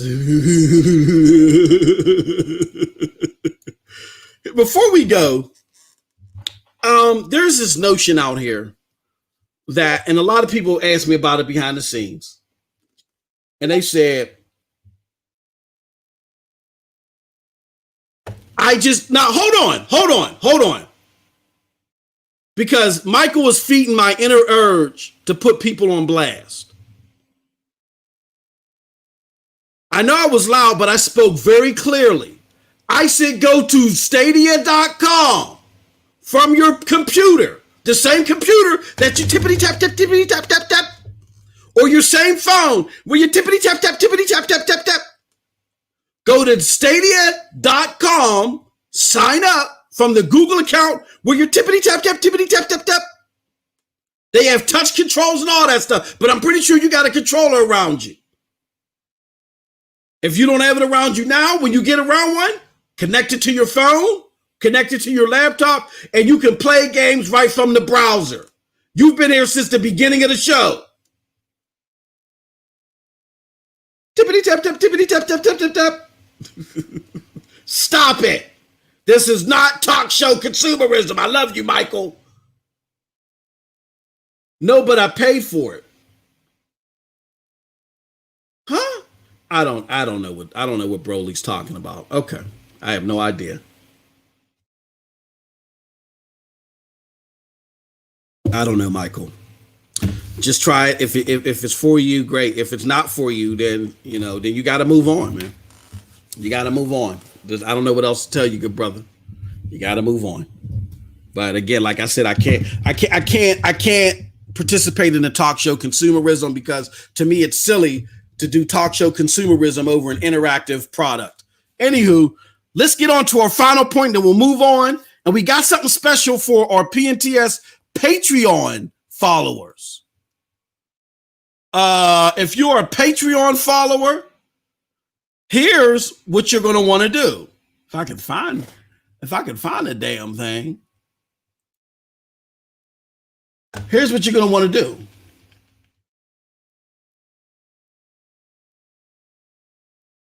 You're going to want to go here and sign up for PNTS Patreon. All it takes is $1 and a dream. Where am I at? I'm in the wrong place. $1 and a dream, right? For $1 a month on the PNTS Network Patreon, you get to see the overwhelming majority of our content. Now, some of our content is tethered to our war room. We have Stadia war room, Xbox, PlayStation, whatever the case may be. And that's for our ultra supporters of said platform, right? That's $3 a month. So that's the highest tier is $3 a month. Now, some content we have is specific to the Stadia platform, and we're working on getting other content for the PlayStation War Room and the Xbox Room and so forth. But right now, the Stadia War Room has the most robust lineup. People like Michael is probably saying that's a shocker. But some content is tied behind there. But what me and Storm is going to do is every Monday, we're going to play games regularly, and we're going to do it live from the Patreon. So if you want to be a part of that, me and Storm today, we're going to do the summit. So if you want to be a part of that, definitely sign up. If you want to witness that. Now, the final part that I want to talk about before I roll, we got to make this quick, is if you if you've bought you probably bought a game on Stadia, right? Only for a month later that game to go and become Stadia Pro. Now, a lot of people this have rubbed the wrong way. And the theory is that this is causing gamers to wait on certain indie games and not get them on, not buy them. And I say, okay, but people aren't doing the math, and they're assuming that if you don't buy the game on Stadia a la carte, but you get the game on Stadia Pro instead, that somehow hurts Stadia. And what we're going to do to admonish that short-sightedness is we're going to do some math. But before we do some math, let me see if I can find this tweet. I'm going to find this tweet first, see if I can find it. There we go. All right, let me see if I can find the tweet, because I think I bookmarked it because it was a great conversation that I was having with a good friend, John Scar of Best Buy Canada. We were in a Twitter thread, and excuse me. No, that's not okay. So I got to go here. A lot of stuff that I should bookmark, I don't be bookmarking, and that's not good because it'll make it 80 times 11. As my kids used to say, 80 times 11 easier to find. Where is my comment with Sean? Oh, okay, here it goes. Yeah, did it. Where? Come on, where's my comment with John? Here we go. I'm finding it, y'all. I'm sorry. I'm getting there. I'm gonna find my comment with John. Tweets and replies. We're getting there. Great guy. Jeez Louise. Let me see. While I'm trying to find this, it says, Michael, hook it up to your flat screen HDMI. Okay, so they're trying to help Michael out. Let me see if I can't find. Why can't I find it? Oh, okay. Hold on. So, I can't find it. That's weird. Oh, man. Here, let me do this. I'm going to find this, y'all. My bad. See, I should have bookmarked this. I know better. This was my fault. Okay, so at 4 Scars Gaming and at 4 Scar, hold on, at 4 Scar, and then I'm gonna put at MM2K, and I'm gonna find that. What? Or okay, let me do it like this because there ain't nobody.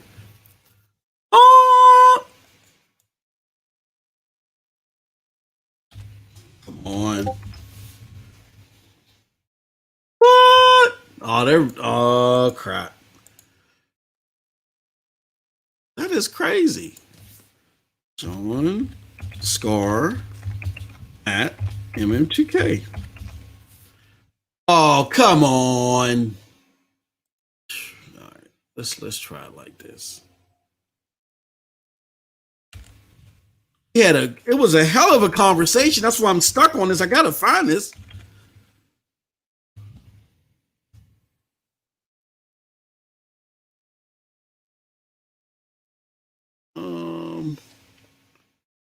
Jesus, hold on. And they don't put nothing. Okay, here we go. Golly, I'm bookmarking this right now. Sorry about that, y'all. Here we go, real quick. All right. So this right here is a link. Me and John were talking about. We were talking about the fake outrage because Godfall is going to be $10 more expensive on the PlayStation.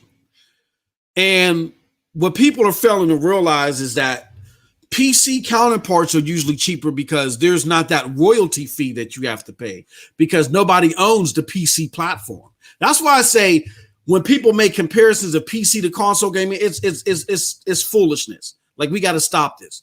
PC is an open platform. Nobody owns PC. You have the choice to buy your parts, and you can buy this part from this person and use this software and all this other stuff. You don't get that same option with a closed console. With a closed console, everything is delegated out to you. You got to deal with it as is. I can't go and say, all right, well, I'd rather use the PlayStation APU opposed to what Xbox is doing. I can't do that. All right.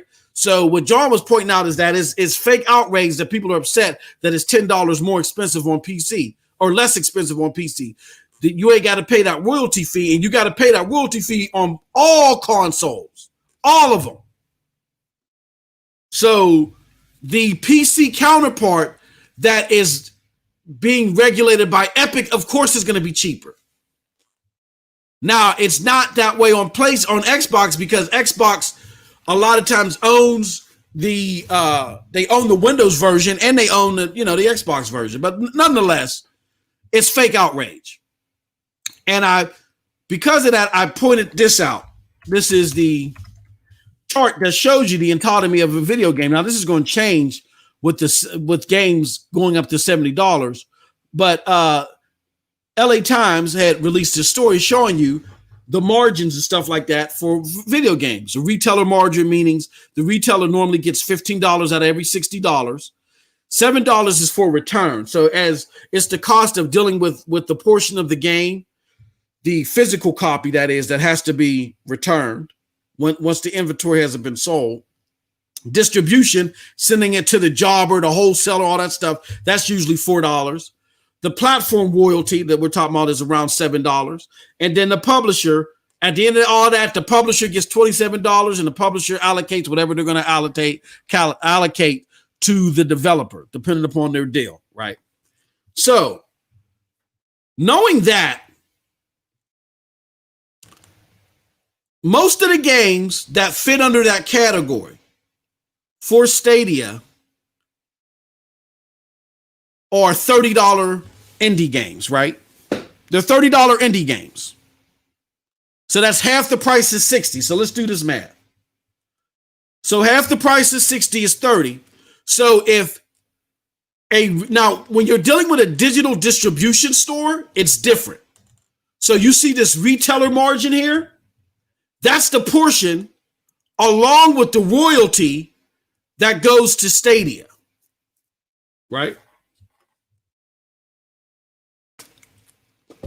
So in the case of, let's just say a $30 indie game, and these, again, the $30 indie games are the ones that, for the most part, they'll be $30 on the Stadia store. Then the next month they'll go and they'll be on Stadia Pro. So if I say to myself, okay, so and here goes the retail. So what Stadia's likely to get is they're likely to get $7 out of that for the retailer margin, because that's half of the thing. Now, I don't know if the platform royalty will be the same, but for craps and giggles, let's say it's the same. So let's do the math. Let's say, so that's 7 plus 7 equals what? $14, right?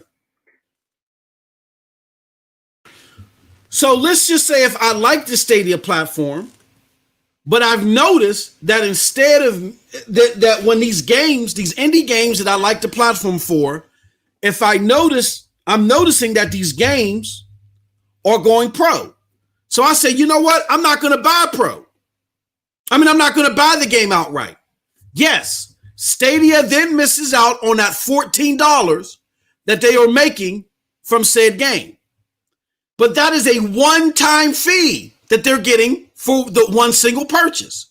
Instead, with the Stadia Pro model, they're getting $10 every month because you're getting a plethora of games. You instead you pay your Stadia Pro for that game, and you're likely keeping it because you want to keep playing that game, right? And then there's probably more games that you want to get, so you're keeping Stadia Pro.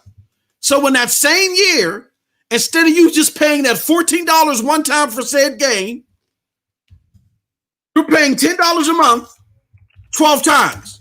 That's $120.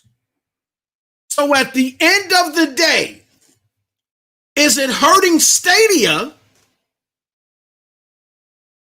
if you're not giving them the $14, but instead you're giving them $120? See, this is why I say before we put our rhetoric out there, we gotta like sit there and crunch the numbers.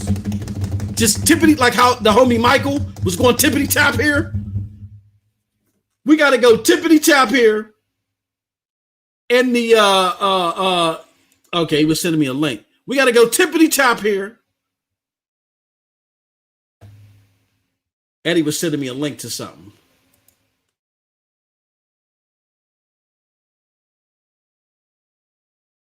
Uh-oh. What was you sending me a link to, Eddie? He says, check my comment on stream. Hold on.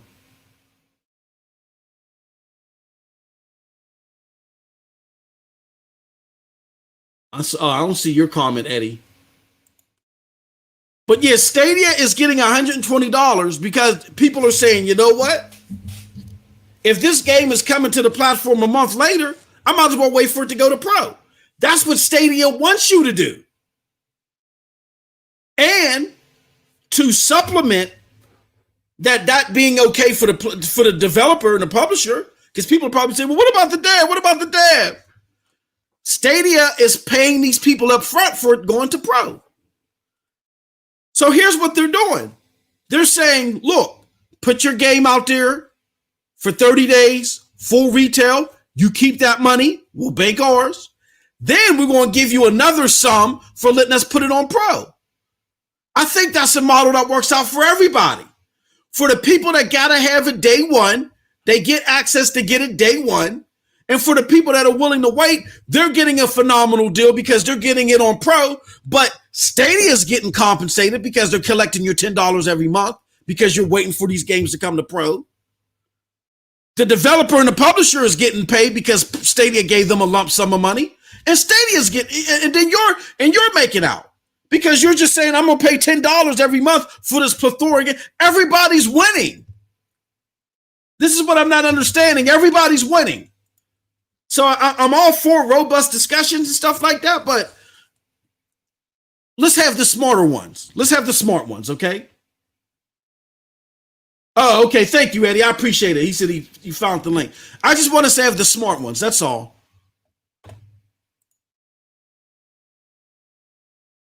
But that's the thing. It's not bad for anybody for this proposal. It's just not. So with that said, let me go through the last little bit of comments, and then we'll close out. The Guinness says, I'm keeping my Stadia Pro, even though I have much time to play, just more games to Stadia. Yeah, a lot of people feel that way. Charles said to my comments about Immortals. I'll check that out. Charles, it says the PlayStation 5 will be really good. Only problem, all gone already. Yeah, I got mines. Let's see here.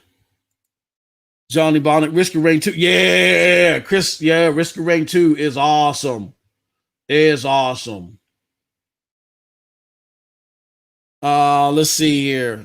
And The Guinness, you crack him. Since Michael still uses landline phone calls for Win 95, he doesn't want any new tech. That's what I'm saying. Like, it's that same mind state that in 2013, I was like, no DRM. When we had control over how DRM was going to be marketed and we were getting more with it, the same people that cut off their nose and spiked their face, now we're getting DRM shoved down our throats and we have no control over it. We can't trade no games in, none of that stuff. Stop being afraid of new tech. Let the tech come out. Let the market decide. The market will decide if it lives or dies. If people don't like it, they won't buy it. But stop ruining the experience for other people that want that option. If you don't want it, just don't buy it. I don't get that mentality. And it's that same mentality that creates silly comments like this. PlayStation should partner with Google and retire Stadia. Man, shut up. Shut up. I digress. All right. I love y'all, man. Thank y'all very much, man, for coming through. Appreciate all of y'all. Just went way over. But we're gonna target an hour, but I had a lot to say as far as introducing this.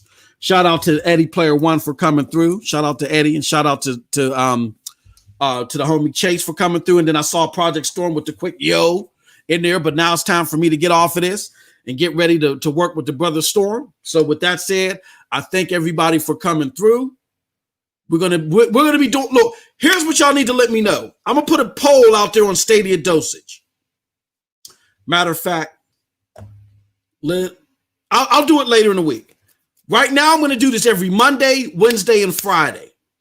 And then I'll drop a video on Tuesday. On Thursdays, y'all going to get SSC podcasts. But I just wanted to see what y'all prefer. If y'all prefer this or an hour of this, where we do an open mic, or if y'all prefer me just doing this on Tuesdays. How would I do that? I can't do it on Thursdays. Tuesdays and Fridays and Mondays, which I don't know. Hey, man, I got to figure this out. With that said, y'all let me know how often y'all would like to see this. We're planning on doing it every other day. Mondays, Wednesdays, and Fridays right now. The next session, the Stadia session live, will be Wednesday. So appreciate all that. And again, stay tuned. Check me out on Twitter. We're going to give you the information on the Stadia, on the PNTS Network podcast. Or PNTS Network live stream of Division 2. With that said, I appreciate all of y'all. Y'all have a wonderful, wonderful gaming day. Peace. Not sorry. Stay sick cause I follow my gut. They say I was pushing my luck. No, I'ma push me, I'm at all black truck. Oh, I'm not sorry.